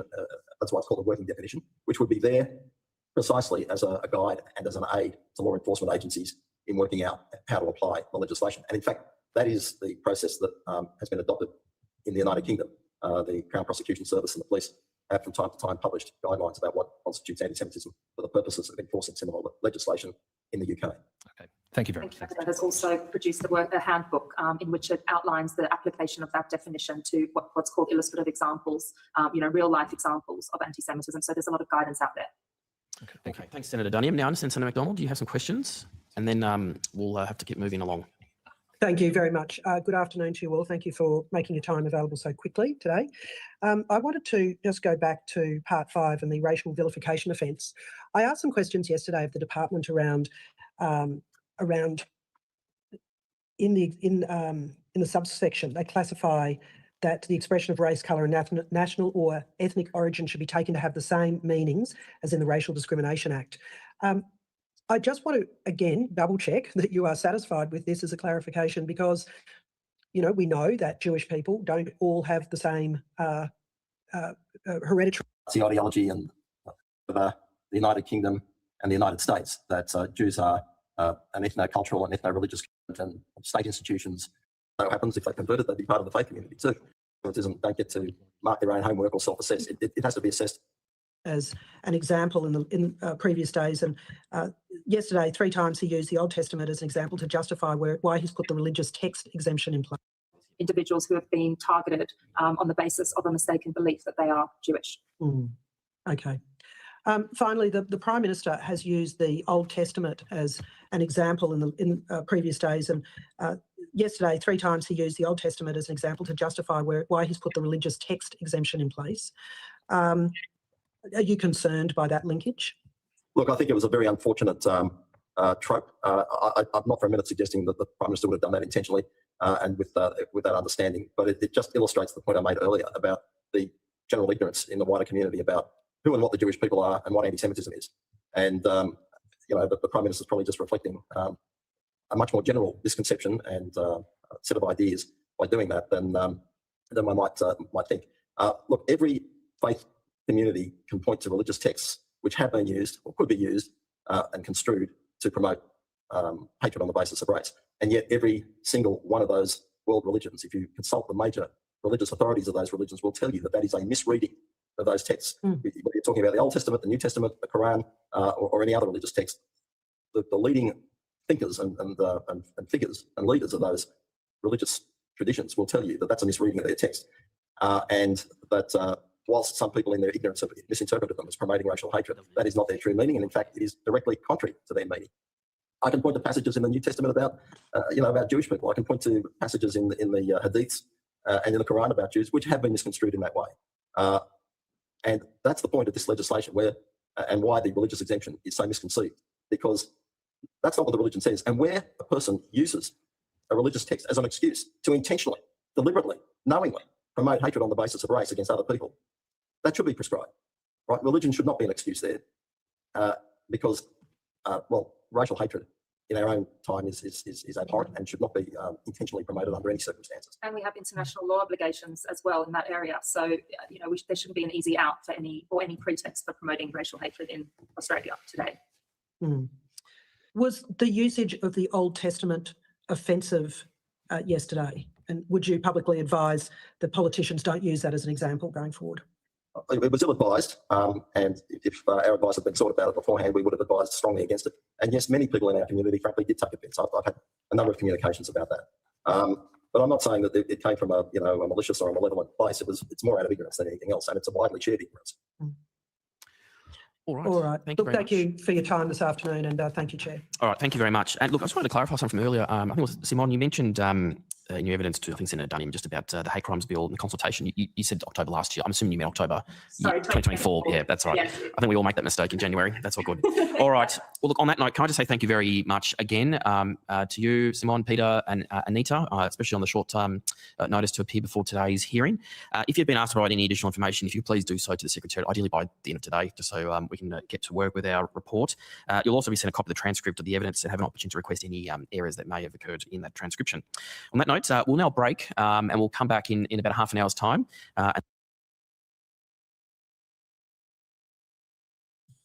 Okay, so they should be coming back any minute now.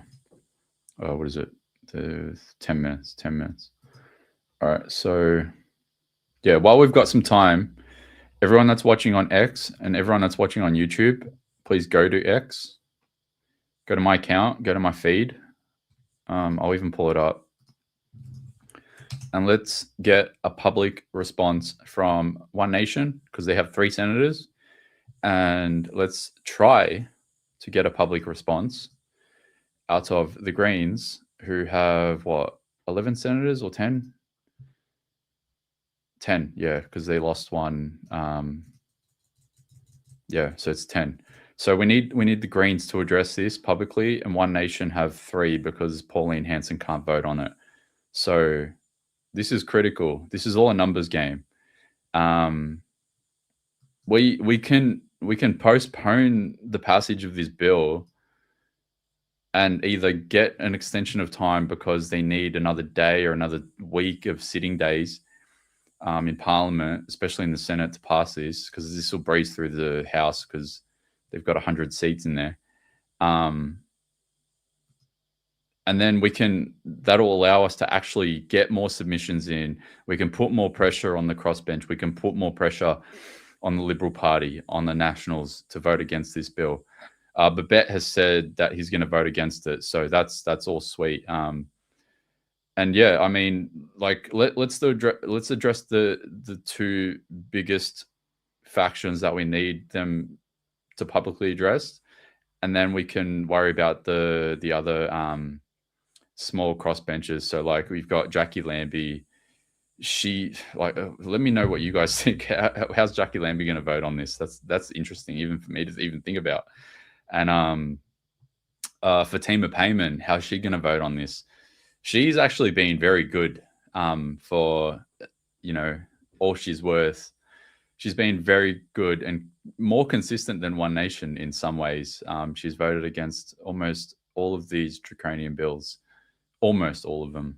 I don't have the divisions in front of me, but I can say with full confidence that she's actually been more consistent than One Nation lately, which is crazy. It's crazy, but it's true. I wonder what Fatima Payman's going to vote, because that's a number there as well. But yeah, let's go to X, go to my account, go to my feed. If you don't want to share my shit, that's fine.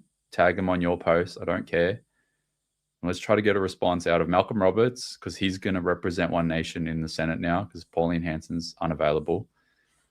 And go to the video before that post when I asked you guys to tag Larissa Waters and, or not tag, go into the comment section of Larissa Waters and David Shoebridge, because them 2 are the leaders / most responsive on social media of the Greens. And let's try to get a response out of the Greens, because if we get the Greens to address this publicly, whether it be for or against, if we get One Nation to address this publicly for or against, then we'll know whether it's even worth making a submission.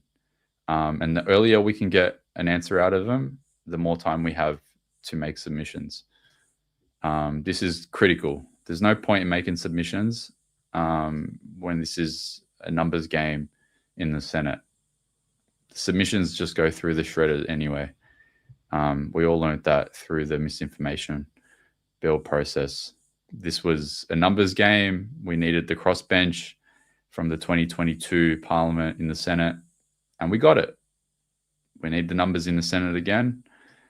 The Greens vote in a block. The Liberals have the ability to cross the floor. The Liberals are currently split on this bill. The Nationals don't want to vote on it because they don't want to support it because of the gun buyback part of the bill. Now, there might be a chance for amendments. There's almost a 0.01% chance that this bill turns into a split bill where it's not an omnibus bill. Highly doubt that's going to happen though. So I would say the Nationals are probably going to vote against it. Matt Canavan, for all his mistakes in the past, has formally addressed it, and he said that he's going to vote against it. So that's good. So we can stop this shit, but we need to fucking get an answer out of these people. So let me pull up my post. There we go. A lot of you guys are smashing them now. So go to this post. It's at the top of my page. Let's get Malcolm Roberts to address this, because he's the one that's leading the party in the Senate And we need a public declaration of yes or no today. We need this addressed today. So One Nation, address it. And then once you've tagged Malcolm Roberts, once you've hounded him, once you've reposted it, let's try to get this to as many reposts as possible. Let's try to ratio him as well. Like he's on 261 likes and we're on 84. Let's try to get this right into Malcolm Roberts' face. And let's get an answer out of him today. Hopefully while we're live. And then go to the video that I posted just below that. We need a response from the Greens as well. But yeah, the likelihood out of the Greens is, I don't think it's promising, but let's try at least. And yeah, we can stop this shit. We did it with the misinformation bill. We've got to try to remain a little bit positive. Are they back yet or not? Not yet. Still got a few minutes. But yeah, let's see what happens. There's no point in getting upset about it in the comments and having posts go viral when we don't actually do anything practical about this stuff. This is where the practical activity comes into play. So let's get it done.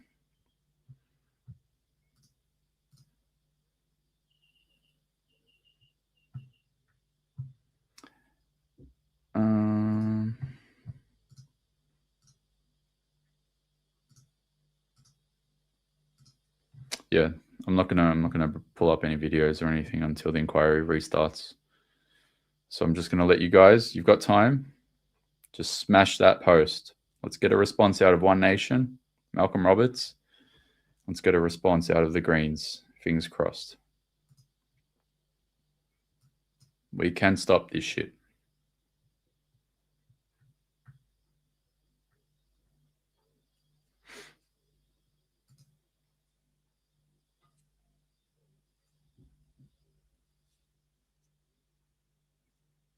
What do we say on the post? So I've got it up here on the screen. So here, so just go to my X feed. If you're watching on X, it's a repost of my comment to Malcolm Roberts addressing the bill. And we just need him to say or answer the question. Are you going to vote on this bill? Are you going to vote yes or are you going to vote no? Because he's been willing to address these things formally before. And like I said, Pauline Hanson can't vote on the bill because she's banned. And she didn't answer the question yesterday on Sky News during her interview. So let's try to force an answer out of him today because we don't have much time. We have until Thursday. We have until tomorrow afternoon. Yeah, 4 p.m. tomorrow afternoon. So let's try to get this done. 27 reposts. Let's try to get to 100. Come on, guys, on X. Repost it, like it, tag Malcolm Roberts. Ask him, can you address the bill? How is One Nation going to vote on it? We need an answer from Malcolm because he's the one that's going to be leading us in the Senate.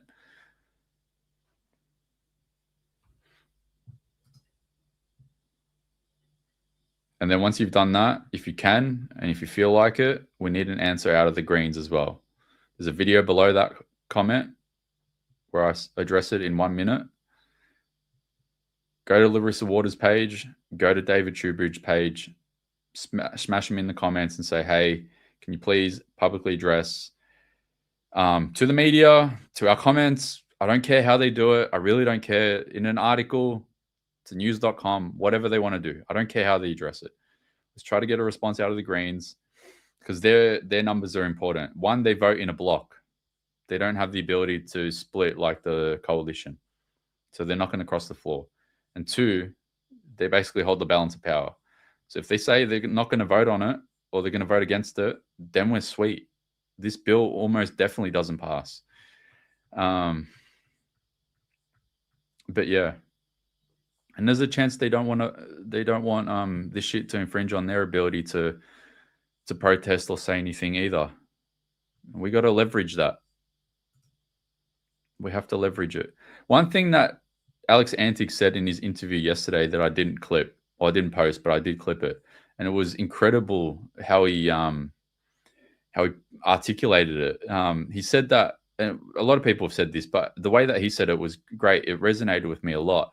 He goes, we should learn the lessons from the left, because whenever it comes to like activating and, you know, campaigning against certain things, they all unite.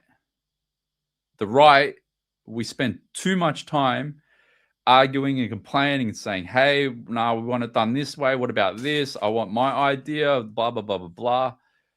We need to find inspiration from the left and just have tunnel vision and just focus on what is going to get the result, how are we going to get clarity, how are we going to get outcomes that are going to serve us well. And he said it so succinctly. It was incredible. But yeah, we need to do this shit, you know, otherwise we're just going to keep on getting fucking rammed through with all these fucking shit laws. But yeah, let's do it, man. They haven't returned yet, so we still got time. Smash Malcolm Roberts in the comments and the Greens. We need an answer. We need an answer before 4 p.m. tomorrow. We've got 23 hours, 24, 27 hours. Come on, Malcolm. Give us an answer.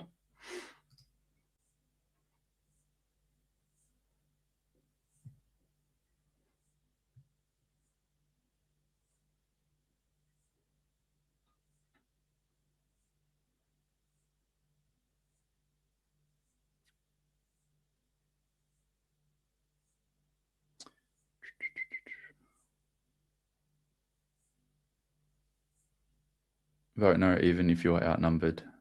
Every number is so critical in the Senate.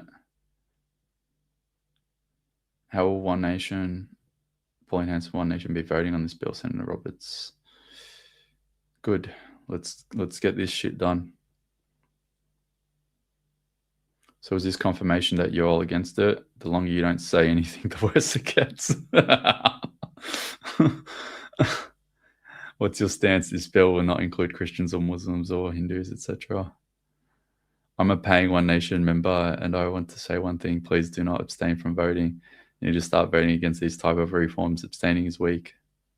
Yeah, good. Come on, guys and gals. Smash them in the comments. Let's get these numbers up. We've got to pump these numbers up. This is shit. Come on. Oh, wait, these are not my numbers. My numbers are here. Come on. We've got to pump these numbers up. But that number, we can pump that up because that's a reply directly to him. But yeah, pump up the reposts so he sees the reply, and then pump up the comments to him. We need these numbers up. We need the repost up. Let's try to get that to 100. And then we've got to pump up the comments to him and tag him in the post and say, hey, we need an answer from One Nation.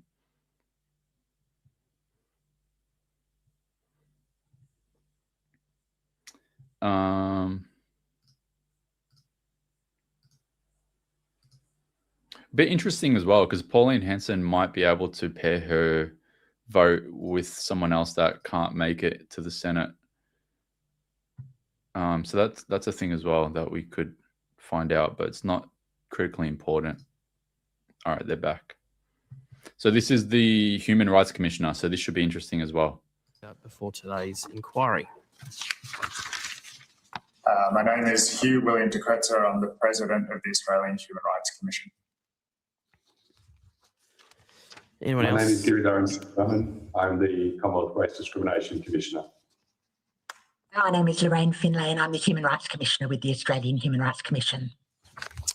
All right, excellent. Thank you. Now, although the committee does not require you to give evidence under oath, I should advise that at this hearing, it is a legal proceeding of the Parliament and therefore has the same standing as proceedings of the respective houses, and given false or misleading evidence is a serious matter and may be regarded as contempt of Parliament. The evidence given today will be recorded by Hansard and attracts parliamentary privilege. And if you asked any questions or notice, please do so within 24 hours of receiving the Hansard transcript.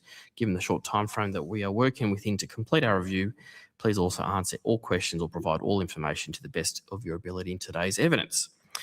Now, on that note, did any of you, or did you have an opening statement, President, before we move on to questions? Got a brief opening statement. Thank you. Thank you, Chair, and thanks to this committee. Chair, the Jewish community has a right to be safe and to feel safe. They have the right to practice their religion, to express their identity, and to live their lives in our nation in peace and safety.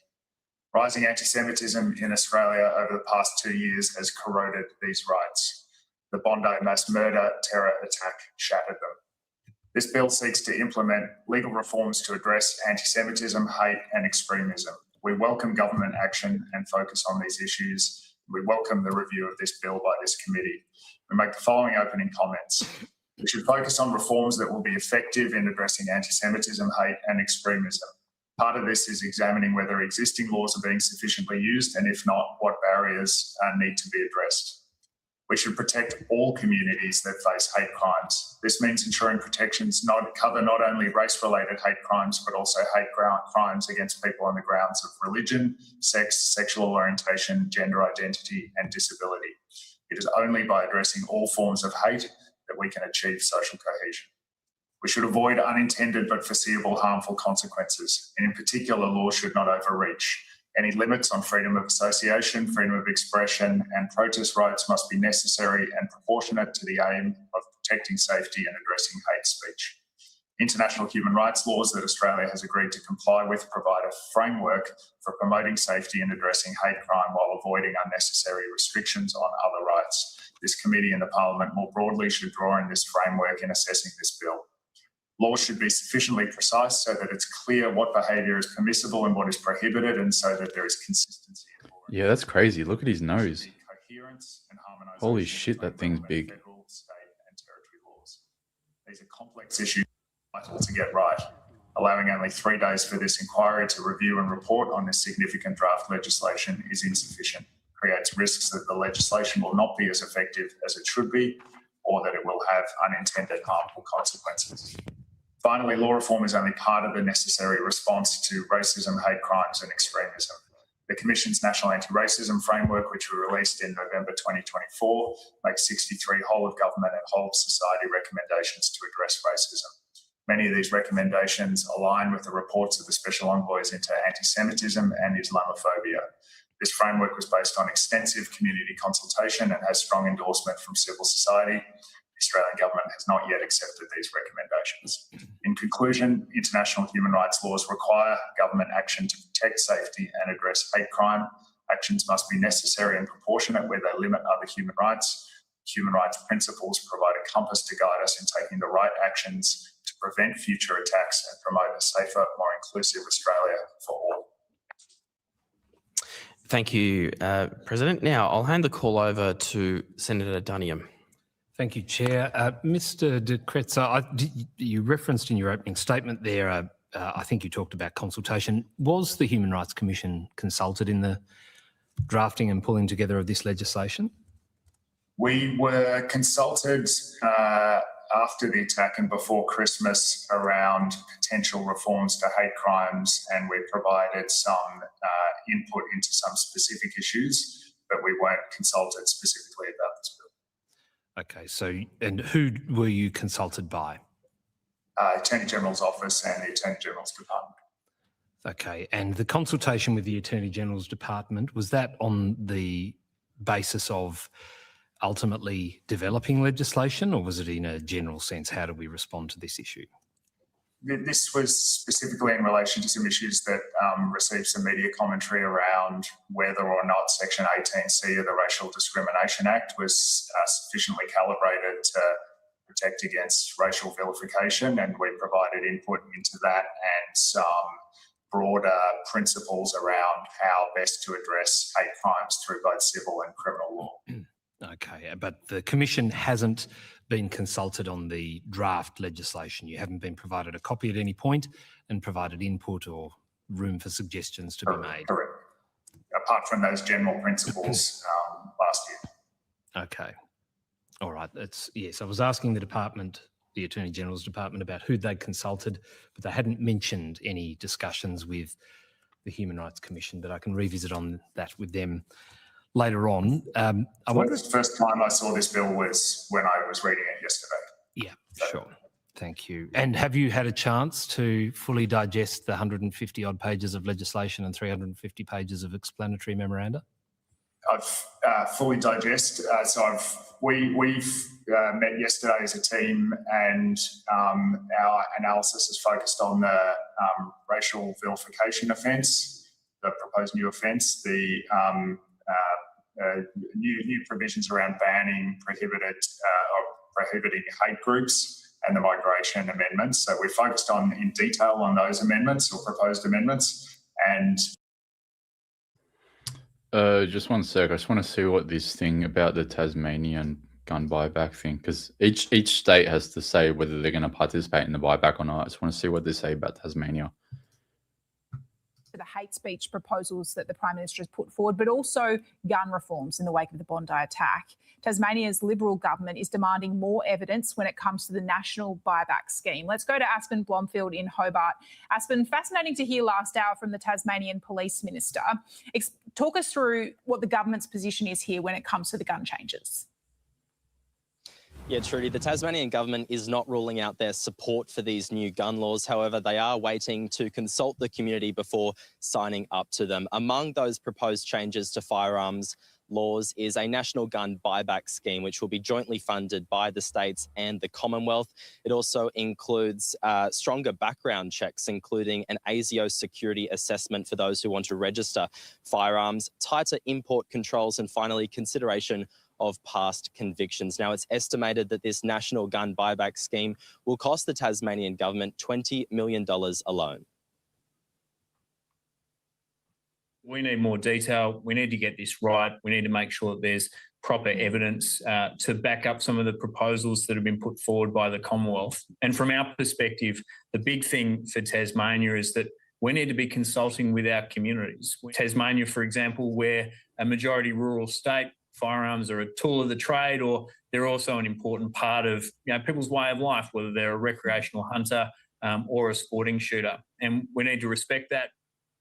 Now, Tasmania has the second highest rate of gun ownership in the country. It's estimated there are about 155,000 registered firearms on the Apple Isle alone. There's also a strong shooters, fishers and farmers party presence down here. Sky News understands that the MP for the party met with the minority Liberal government earlier this week. I think Albanese just wants a bit of cover. So if he could scapegoat a minority group like firearm owners to cover himself, he will. Shout out to Carlo. That's funny. Di Falco. He's Italian, isn't he? So hopefully this Royal Commission will expose his shortcomings. Now, the Tasmanian Greens have criticised those comments by Minister Felix Ellis this morning. They say the state government down here should be supporting firearm reforms on the 30-year anniversary of the Port Arthur massacre. There's also been several firearm-related incidents on the Apple Isle in the past few weeks. Let's take a listen. The reforms that have been agreed are the bare minimum, and any attempt to delay or deny those reforms is ultimately not doing Tasmanians justice. Just in the last week or so, literally here in Hobart, we've seen gun-related issues that have compromised public safety. Okay, that's interesting. If the Tasmanian Greens deputy leader is saying that he wants this shit to pass, then it might be a sign that the federal Greens want it to pass. It's completely different. We still need to know formally, but it might just be a signal. The legislation, of course, Trudy, will be debated in federal parliament early next week. Aspen Blomfield with the latest. Thank you. More than 2,000 people. Okay, interesting. Okay. All right. I'm going to go back to the committee, and I've put the playback speed up just a little bit so we don't fall too far behind. Obviously, the time has been limited in terms of looking at what is a complex piece of legislation that intersects with other existing pieces of legislation. Yeah, understand. I wonder then if I might ask Ms. Finlay whether, and I think this might be in your bailiwick as Human Rights Commissioner, whether the Commission has assessed whether the offence is a proportionate limitation on the freedom of expression in line with the international Covenant on Civil and Political Rights, Article 19 of that, and how it sits with protections of freedom of religion. Thank you, Senator. And I'm assuming you're referring there to the specific proposed new racial vilification. Yes, beg your pardon, yes. Yeah. Yeah, and certainly I would agree with President de Kretz's comments about us having read and considered the legislation, but fully digesting a complex piece of legislation, particularly when there are existing laws to consider, international frameworks. Fully digesting is something different to having read and given a preliminary consideration. So I'd just frame our comments in that environment. Sure. Obviously, we think it is important to ensure that there are strong laws to address extremism, and there is obviously a need to address gaps in the law in the light of the current environment in Australia. But we do think it's important to do that with reference to the international human rights framework, and particularly to consider whether there are questions around proportionality and whether this law strikes the right balance. So in terms of the new racial vilification offence, for example, we do note that there is reference to hatred as one of the markers, and would refer this committee to the Bathurst Review, which did raise concerns around the introduction of concepts like hatred and whether that introduces imprecision and subjectivity to the criminal law. It's something that needs to be thought through and carefully considered. And in terms of the impact on religious freedom, again, we've had some discussion around the proposed defence that is in there. And it is really critical on the one hand to make sure that we are protecting religious freedom, but also important to ensure that we're actually not using that as a pretext to allow the promotion or incitement of violence. And striking that right balance is something that really does need to be considered in detail. And the specific wording of the legislation is incredibly important, and how it interacts with other existing provisions. And I don't know if my colleagues would like to add anything more, noting this is an area that's in all of our fields. I'll throw to my colleague Giri Sivaraman, but I'd make the point that we welcome action on criminalising hate speech. So Australia is required to take action under the International Covenant on the Elimination of Racial Discrimination, Article 4, that requires criminalisation of certain forms of racial hate speech. As you alluded to, the critical thing is getting the wording of those offences right. And there's considerable debate around this.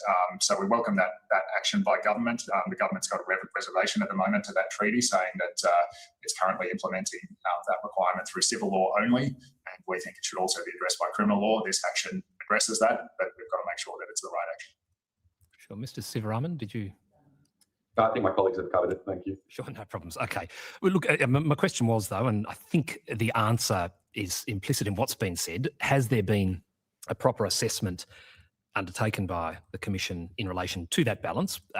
Both Ms Finlay, Mr de Cresta have said that we've got to get it right. That's a future tense expression, which makes me think that the Commission hasn't yet determined whether the balance is right in what is contained here.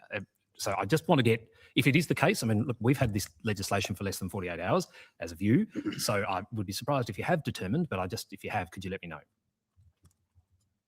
I can make some preliminary comments, recognising that I first started reading this complex bill yesterday.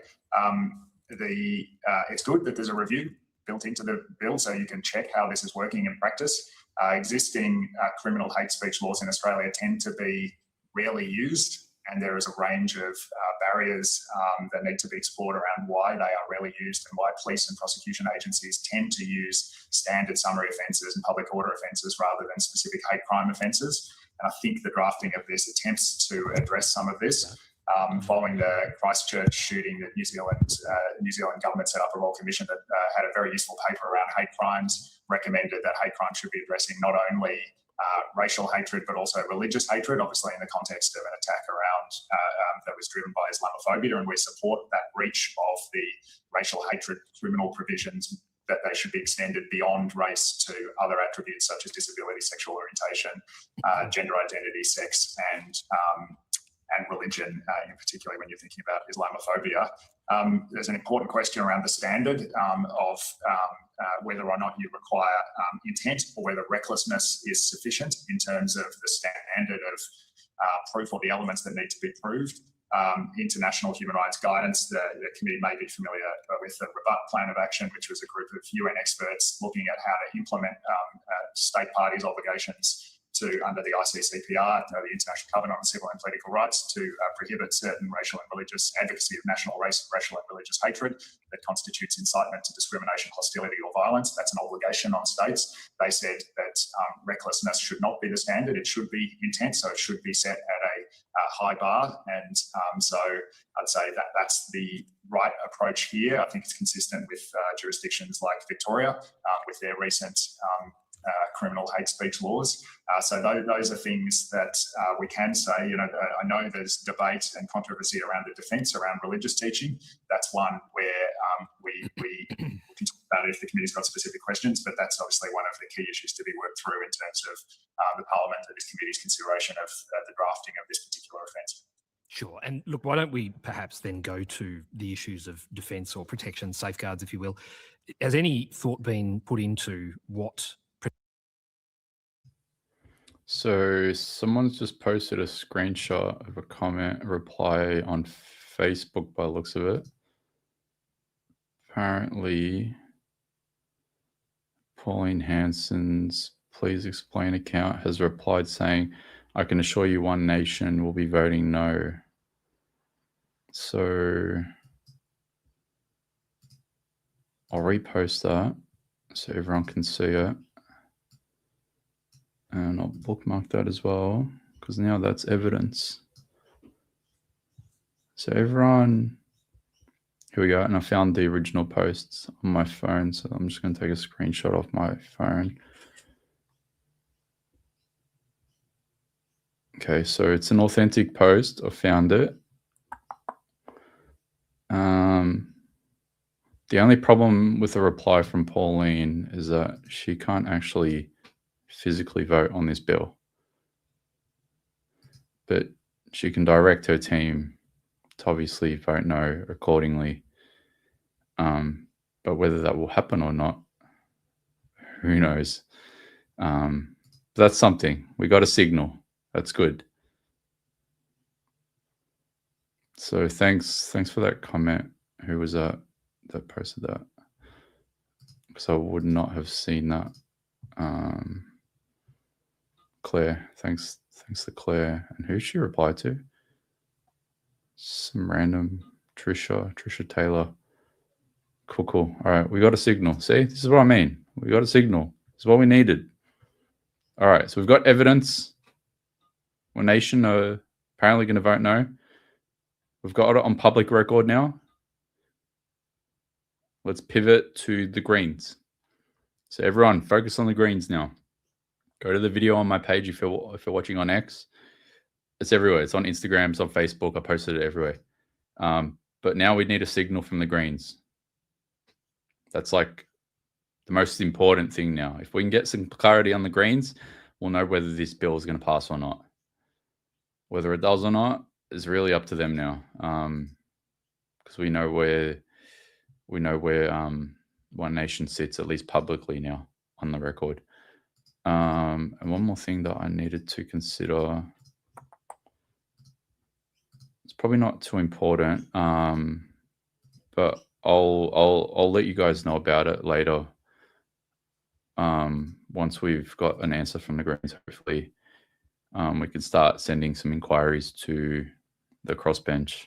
So the Fatima Paymans, the Jackie Lambies, etc. That's good. That's good. See, teamwork. We did it. We just needed an answer from the Greens.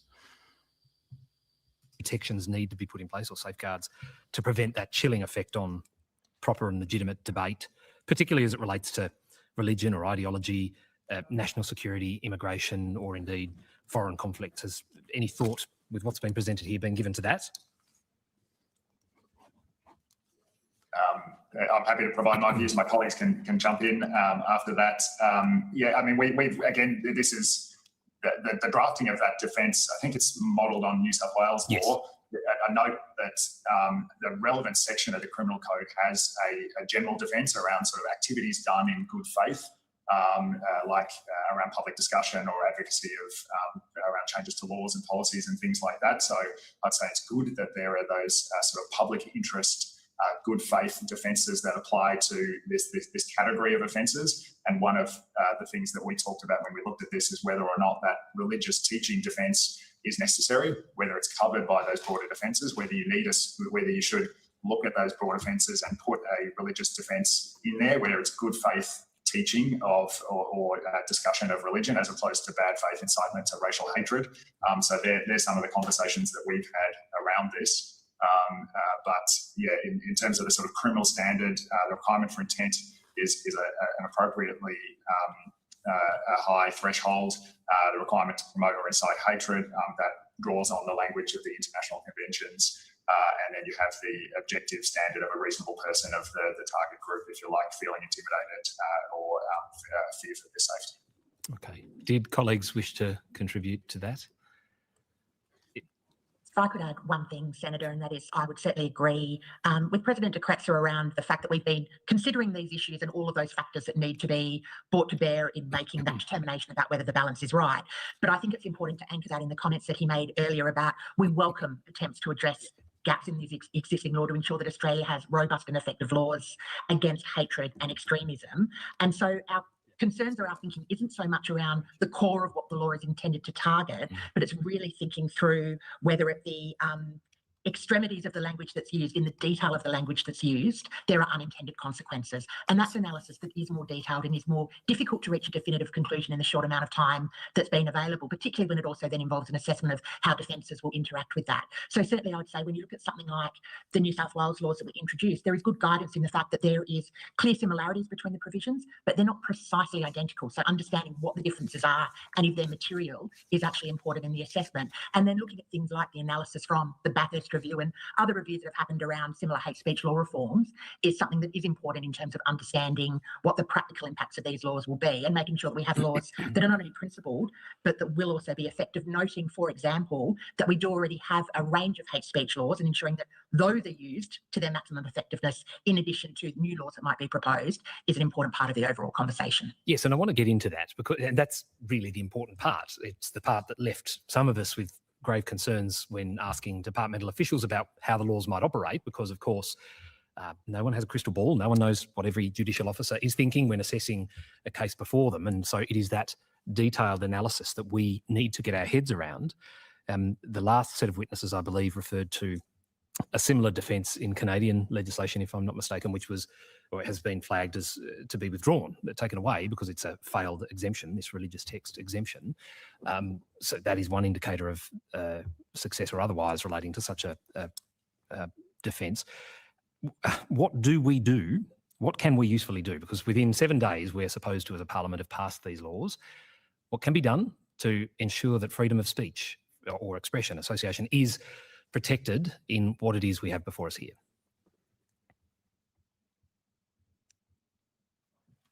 I think that's a matter for the Parliament and for the government. We have said, from our point of view, in analysing this legislation, and we think getting it right is critical because you want these laws to be effective in addressing hatred and extremism, and these are complex issues. And so the risk is if they're rushed, that you get unintended consequences, or the law is not as effective as it should be in achieving its aim of promoting safety and addressing hate speech while avoiding unnecessary limitations on other rights like freedom of religion, freedom of expression, freedom of association and protest rights. Senator, could I just jump in and also respond to your question? Yes. The first thing is, and I appreciate you put it in the context of what can you do in 7 days, which is not a lot. Yes. The first thing is we think that there is Look at this guy in his seat, man. Look at him. For consideration, other parliamentary committees. This is him. That is something that could be warranted to provide further opportunity for consideration and consultation. The second is the defence. What's he doing? The religious text defence is one which puts the onus on the defendant. The defendant has to show $400,000 a year that they meet that defence. Can't he afford a chair that can boost him up a bit? The defendant would best understand how that text might operate. But what that means is there needs to really be consultation with those people that are the experts on those texts. And what's his Gronk doing? There's an additional reason why that consultation is $400,000 taxpayer-funded salary. And you can't get a chair to bring yourself up to the eye level. Understandably, after the shocking events of Bondi, community consultation and engagement is far and away the most effective means of actually improving security. across all communities. Whereas the communities are disenfranchised or given very limited opportunity to engage, then it's not as effective. And the third point I'd make is in terms of unintended consequences. And again, all of this is in the context of we are supportive of better protection against racial vilification. I am supportive of that. It is a position the Commission has had consistently in terms of the reservation to Article 4. But understanding how race and racism operate mean understanding and also acknowledging, for just one example, in terms of that you wouldn't want to be in any way caught by the law is, for example, Aboriginal and Torres Strait Islander commitment or demonstration or calling for sovereignty or self-determination. So these are the sort of unintended consequences that need to be avoided. These are reasons why consultation is so significant. Consultation is not just about the outcome, it's about the process, it's about the engagement. I'm so sorry, that probably doesn't actually help you very much in the 7 days you've got, but well, no, it in a sense does, because, you know, and the reason I ask the Commission the question, what can be done, I would view this entity as the experts around what could be done. Those of us on this side of the table are merely the instruments to try and get to a point in legislative reform that gets the balance right, and so we're looking for that guidance. The government have set down a time frame. Two of you at least have mentioned unintended consequences, and that is something we are concerned about, because unless tested, you don't know how these things will operate, particularly, as Ms Finlay said before, in concert with other pieces of legislation. Mr de Kretser has come off mute. Did you have something? It's just going to offer that we recognise the government's time frame and the constraints this committee is operating under, and we will be as helpful as possible to assist this committee to analyse and make recommendations around this bill. And so our review of the bill is specifically looking at where can things be improved to reduce the risk of unintended consequences and to make it as effective as it can be. And one example for that is when the bill, we welcomed the bill taking action around prohibiting hate groups, extending that sphere, if you like, beyond simply terror groups to groups that are promoting racial hatred. That's required by the International Covenant on the Elimination of Racial Discrimination. So that's good that the government is taking action on that.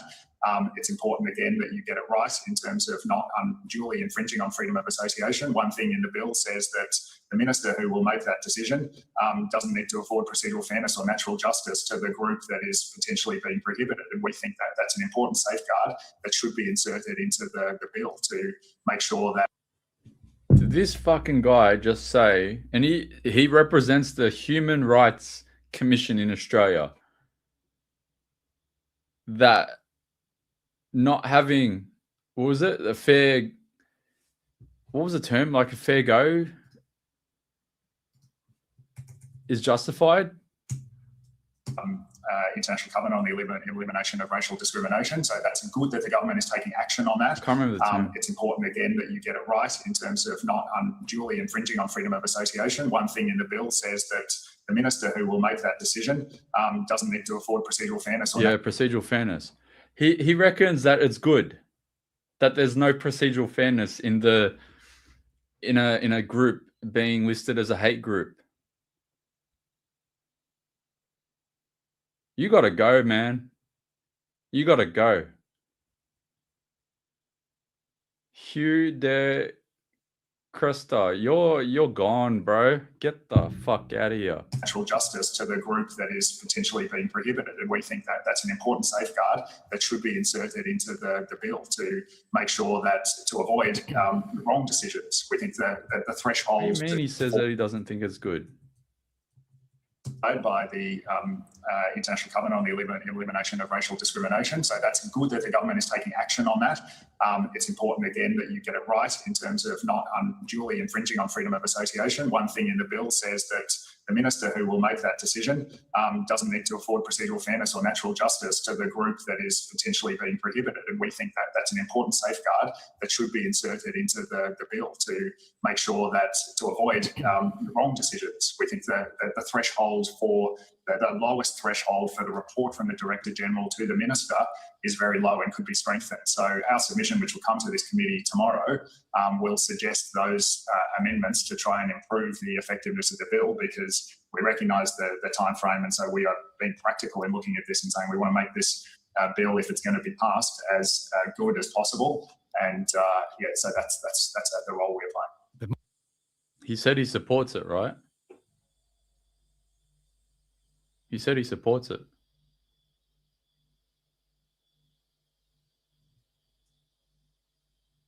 Right? Comments? He said he supports it. More time would always be helpful, right, in assessing complex legislation? Specifically in this context, yes. Sure. Look, just in general terms, I mean, if these laws pass, amended or unamended next week,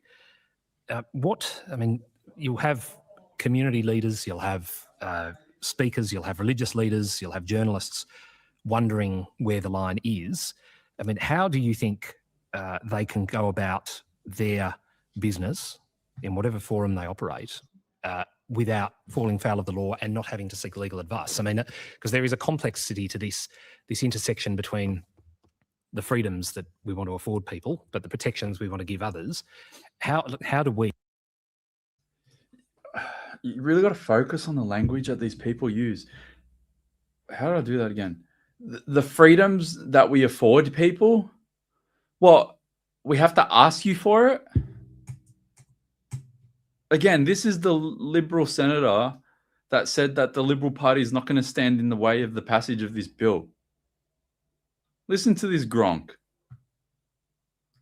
In whatever forum they operate, without falling foul of the law and not having to seek legal advice. I mean, because there is a complexity to this intersection between the freedoms that we want to afford people, but the protections we want to give others. The freedoms that we want to afford people. Oh, thank you for sparing me some freedoms, John O'Dunningham. I'm so grateful. Thanks, man. Thank you. I appreciate it. Awesome. This Gronk is going to vote yes on it tomorrow. Or not tomorrow, next week. On Tuesday. Oh, man. We got to get rid of all these people, man. We got to get rid of all of them. We got to... Jesus Christ. You're gone, Jono. You're going to vote yes on it and you're gone. You're done. You're done. Your career's over in Parliament. How do we try and ensure that we're not in a situation where all of those categories of people aren't having to go off to their lawyer to get advice to ensure that... Yeah, that's what I said before. I said that at the start of the stream. I'm like, we're going to have to start like getting someone to review what we want to say before we even say it. There you go. He got one thing right. Categories of people aren't having to go off to their lawyer to get advice to ensure that they're not going to find themselves before a court and perhaps finding themselves inside the clink for 5 to 10 years. Yeah, legit. That's what it's going to get like, especially people with big platforms. It's going to be like, hey, I'm going to have a lawyer on call. Hey, I need to say this on stream. Am I allowed to say this without getting in trouble? Like, Jono, I said that you're done in politics. Not you're done in life or anything. I hope that you have a long, healthy, great life. But in politics, you're saying that you're affording us our freedoms, mate.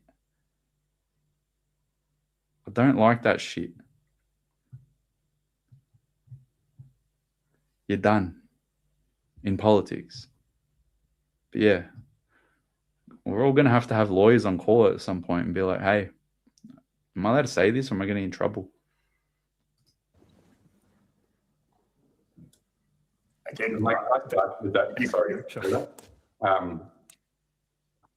The first thing to note is, I can't take this guy seriously.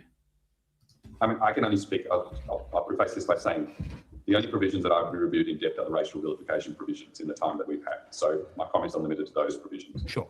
But they do have criminal. So the Liberal Senator is Jonathan Dunningham, the Liberal Senator for Tasmania. Consequences. The first thing is that the concepts are known in the sense that they are, in some senses, the criminal equivalent of what currently exists in Section 18C of the Race Discrimination Act, which has been in place for a long time. And those provisions have been used and litigated, and there is some guidance about them.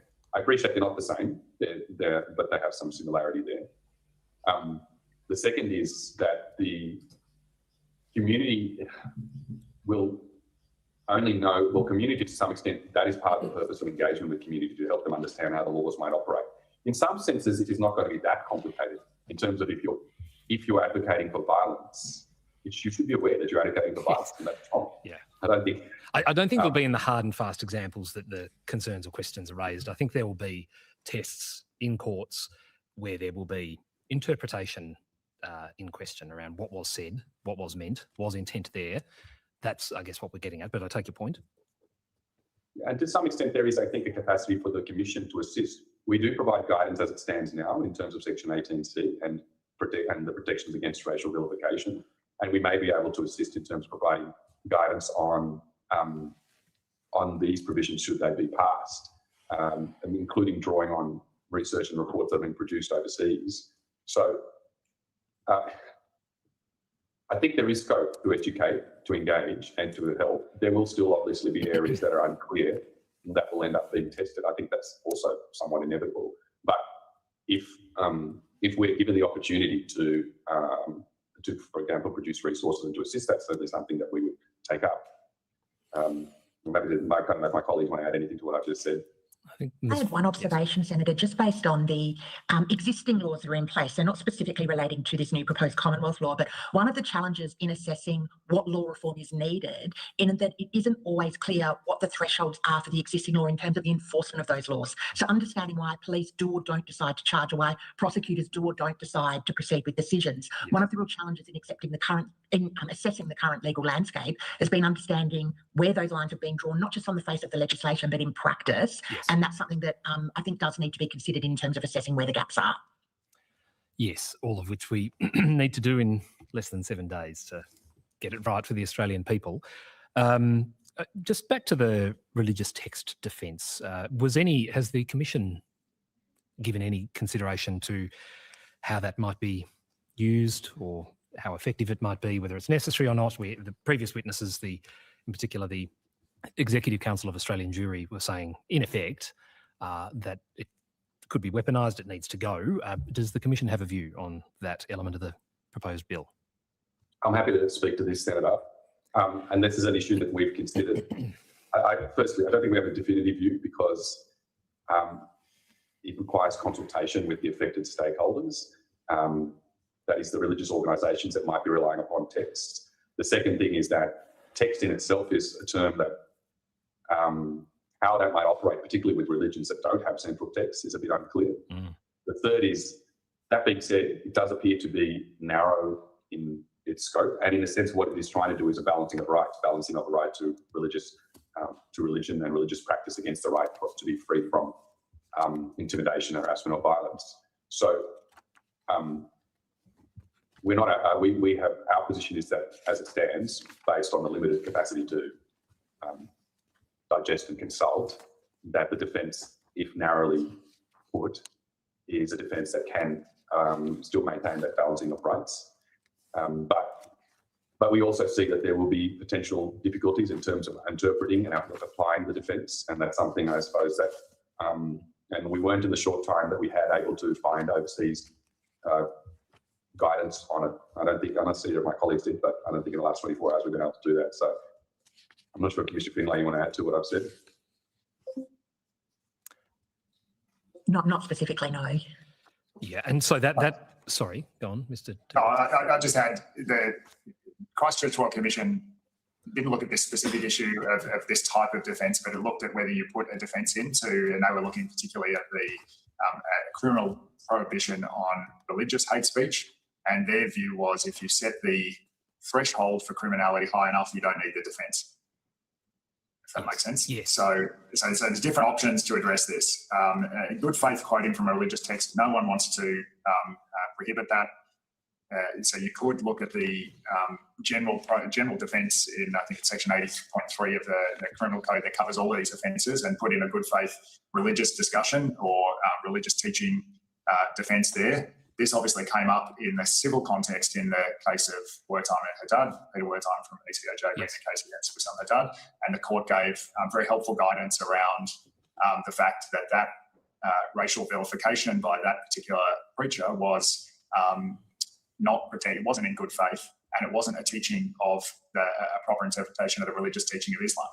And so it wasn't protected by the 18D defence, and therefore it was unlawful conduct, which brought the civil sanctions. And So there is that guidance to look at in terms of how to frame the defence here. In the 18D context, in the civil context, it's a good faith defence in terms of discussion or commentary on issues of public interest. Yes, and good faith is something that sometimes is in short supply, but yes, I take your point there. The explanatory memorandum, and we interrogated the officials from the Attorney General's Department yesterday about this issue. They're saying the ordinary meaning of a religious text is the one that ought to be adopted by the courts. I think Mr. Sivaraman raises a good point. There may well be, and indeed probably are, faiths that don't have a central text, and that is the test that the officials, the drafters, have pointed to as guidance for the courts. So they are not able to afford themselves of that defence if somehow they get caught up in some sort of action relating to this. So that is another level of concern. Just more generally, as I close out my questions, I wonder whether, and I know you're going to be providing a submission, are there any further specific amendments that you want to give voice to today as guidance for us as we conclude hearings that would help improve this bill insofar as it's able to be improved? I mentioned before so I've focused a lot on those provisions around prohibiting hate groups, and we think that unless there's a good reason that procedural fairness should be afforded to the group that is potentially being banned, so that they have a chance to say do they or do they not fall within the terms of the relevant provisions. The threshold for the report from the Director General of Security at its lowest level is quite low, so that could be raised to provide better protections. We'll put them in our submission, and there's some of the issues which we're focused on. No problems. All right. Can I just flag one other area very quickly, Senator? And obviously we'll expand on this in our submission, but we have also given some thought to the migration amendments. And in particular, whilst we obviously recognise that it's really important to ensure the Australian government has robust laws and protection processes in place to allow for the refusal or cancellation of visas where appropriate, the breadth of some of the new provisions, it would be useful to get some clarity around whether, for example, endorsing statements, whether reposting or liking on social media a statement would be enough to enliven that power, whether... That's interesting, because I was thinking about that the other day. Yesterday I was thinking about it because in my comment section, especially on Instagram of all places, there's always someone or people, let's call it, they're always saying, oh, like they're replying to comments and they're like, hey, what's the link? This is especially last year. A lot of it was last year. It's probably going to fade away now. What's the link to join the White Australia Party? And then people would reply to it. It's like, are you going to get in trouble for dropping the link now?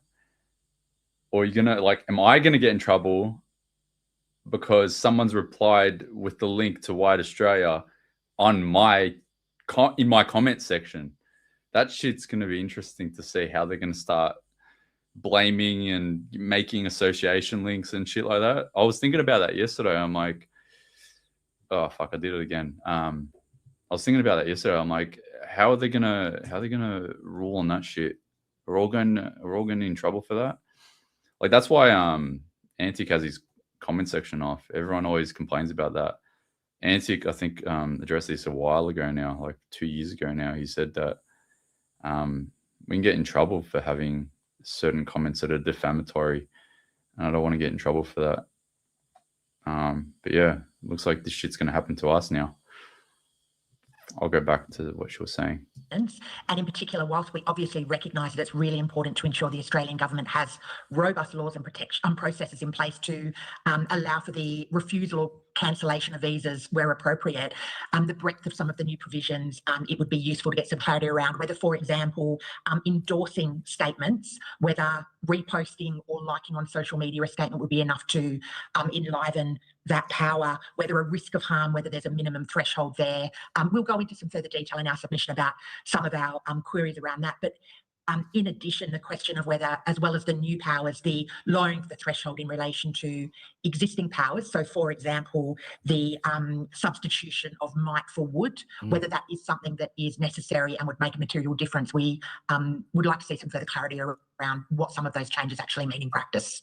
Yes, okay. So lack of clarity there is obviously across the board, but that's very helpful. So you say the submission will include references to those further areas of work, and it may mean, of course, we need to again speak to our friends at the department to get that clarity. Because again, within 7 days, we will have been asked to pass this legislation. And if the Human Rights Commission is asking these questions, they're ones we do need answers to. But I have no further questions, Chair. Thank you. All right, thanks a lot. Look, I've just got a few more. I'm just mindful that our schedule somewhat has been moved a bit, but I guess the overall view, though, is does the Human Rights Commission then support the intent of the bill? I guess is probably my first question. I'll probably go to you, President De Crezza. Absolutely. So we strongly support action to address anti-Semitism, racial hatred, and as I've said in my opening statement, we think this should be expanded to address all forms of hatred, and that's critical to ensuring social cohesion in our nation. We haven't, if you look at the international human rights standards and obligations, we haven't properly implemented our obligations to prohibit under criminal law incitement to racial hatred, and this bill does that, and the issue then becomes, so we welcome that, the issue becomes, is it calibrated correctly? Similarly, the prohibition of groups that promote or incite racial hatred, it's good that the government is taking action on that, and again, the issue becomes one of getting it right in terms of calibrating that so you're not unnecessarily restricting freedom of expression, freedom of association and other rights. And we're specifically to that prohibited hate group provisions. Are there any parts of the provisions that you support or would like to see changed? I'd only say what I said before, which is that we welcome the regime of extending the prohibition from terror groups to groups that are involved in hate speech. That's consistent with the International Covenant on the Elimination of Racial Discrimination. The threshold within procedural fairness should be afforded through that decision-making process, unless in a specific circumstance there's a very good reason why you can't afford procedural fairness. And the threshold at its lowest for the Director General of ASIO to provide that report, which then triggers the AFP Minister's assessment of whether or not to prohibit the hate group, that could be raised, because at its lowest it's what might happen in the future, I think is the terminology. Engaged in activities that indicate a risk that the organisation may advocate for politically motivated violence in the future, which is a very low threshold to trigger that report from the Director General to the Minister, and then the Minister's not required to observe procedural fairness, and so we think that can be strengthened that way. Okay, but otherwise you think there are appropriate checks and balances otherwise? I wouldn't say that. I'd say our preliminary view is that it's a strong view that this is a good thing that the government is taking action on this. These are the issues which we've identified. We're obviously following the commentary from others and the evidence of this committee, and we'll continue to do that. We will provide as firm a view as we can, recognising we want to be helpful, but we also want to get this right and recognising the time constraints. That's right. Complex. Now, were there any other parts of the proposed legislation that we haven't covered that you wanted to express any views? While you've got the floor. No, we will continue to work this afternoon and raise any other things in our submission, but I don't know if my colleagues have anything else that they wanted to add in response to the question. No? Okay. All right. Thank you again for making time to appear before the committee on short notice. If there have been any questions taken on notice, we will no doubt be asking you to do so, provide a response if you can by the end of today. We'll also provide you with a copy of the Hansard transcript. Now, we're just going to now release our witnesses and move on to our next, but in doing so, we'll just suspend briefly and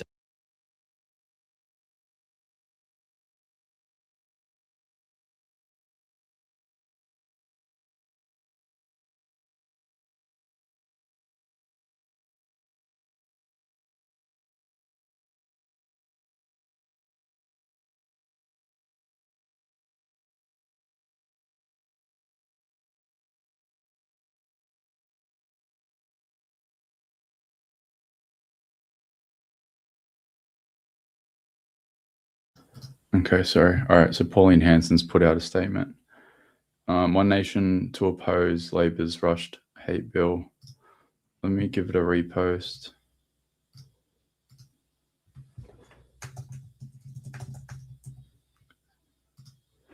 All right, so I've just reposted it for anyone that wants to see it. Labor's proposed law to combat anti-Semitism could see a person jailed for up to 5 years for saying Australia is the greatest country on earth in the world. One Nation leader, Senator Pauline Hanson, said Labor's bill to be debated at an early sitting of Parliament next week would be an unworkable mess. We don't need new laws to protect Australians from anti-Semitism. We need to enforce existing laws, something the Albanese government, to its eternal shame, did not do to protect Australian Jews from anti-Semitism. This bill has been rushed with only a day or so allowed for parliamentary debate and a snap Senate committee inquiry that's barely hours long. I'm reminded of the many changes made to legislation to address the problem of immigration detainees and how Labor repeatedly got it wrong. I have no confidence this legislation, which amends the criminal code along with 15 other laws and 8 regulations and throws a $1 billion gun buyback, will be any better. It will be a mess. Australians could be stripped of their freedom of speech and opinion and their ability to express pride in their culture and nationality. This bill is fraught with all sorts of potential unintended consequences, which is always what happens when you use subjective language in legislation that is open to differing interpretations. For example, you could even go to prison for saying Australia is the best country in the world because it could be interpreted as disseminating ideas of superiority. Australia is the best country in the world. One Nation is going to oppose this bill. We will not support pushing law-abiding firearm owners as a scapegoat for Anthony Albanese's failure to check rising anti-Semitism. We already have the toughest gun laws in the world. We will not support a vaguely worded law that could put Australians in jail for making a patriotic statement. I very much fear Australia is heading down a path where we become like the United Kingdom, where police come to people's homes and take them to jail for a social media post. I know Anthony Albanese would love that because he's so terrified of free speech, but One Nation will not stand for it. One Nation is prepared to act decisively to protect Australians from radical Islam terrorism. But this isn't the way. I call on all of my fellow members of Parliament to oppose this legislation until we can get it right. Cool. All right. Well, now we've got an official statement outside of that post that she replied to on Facebook earlier today. So now we've got documented evidence of that from One Nation. For those that want to see it, I've just reposted it, but it's also on Pauline's page. Let me just quickly check what they're doing in the committee. But like I said at the start, we're not going to watch the rest because it's just a bunch of non-interesting randoms now. You can continue watching it on the YouTube channel. It's the Federal Parliament's YouTube channel. But yeah, that's going to be us for the day. Thank you to everyone that's been tuning in, and thank you to everyone that got an answer out of One Nation. We did it. Now we just needed the Greens to give us an answer. So I'm going to repost my video one more time. This video here. Let's try to get the Greens to publicly announce how they're going to address this bill. Because if they vote no, it doesn't pass. We're sweet. We can all take a deep breath and enjoy the weekend to come. But yeah, that's literally the only thing that you guys have to do for today.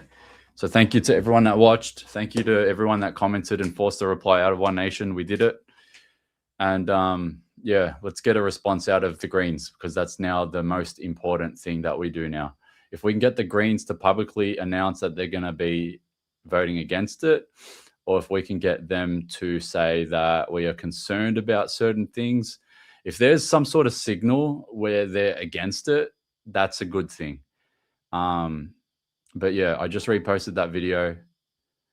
Please make sure to spam Larissa Waters and David Shoebridge and the Greens Facebook page as well. Oh no, the comments are off.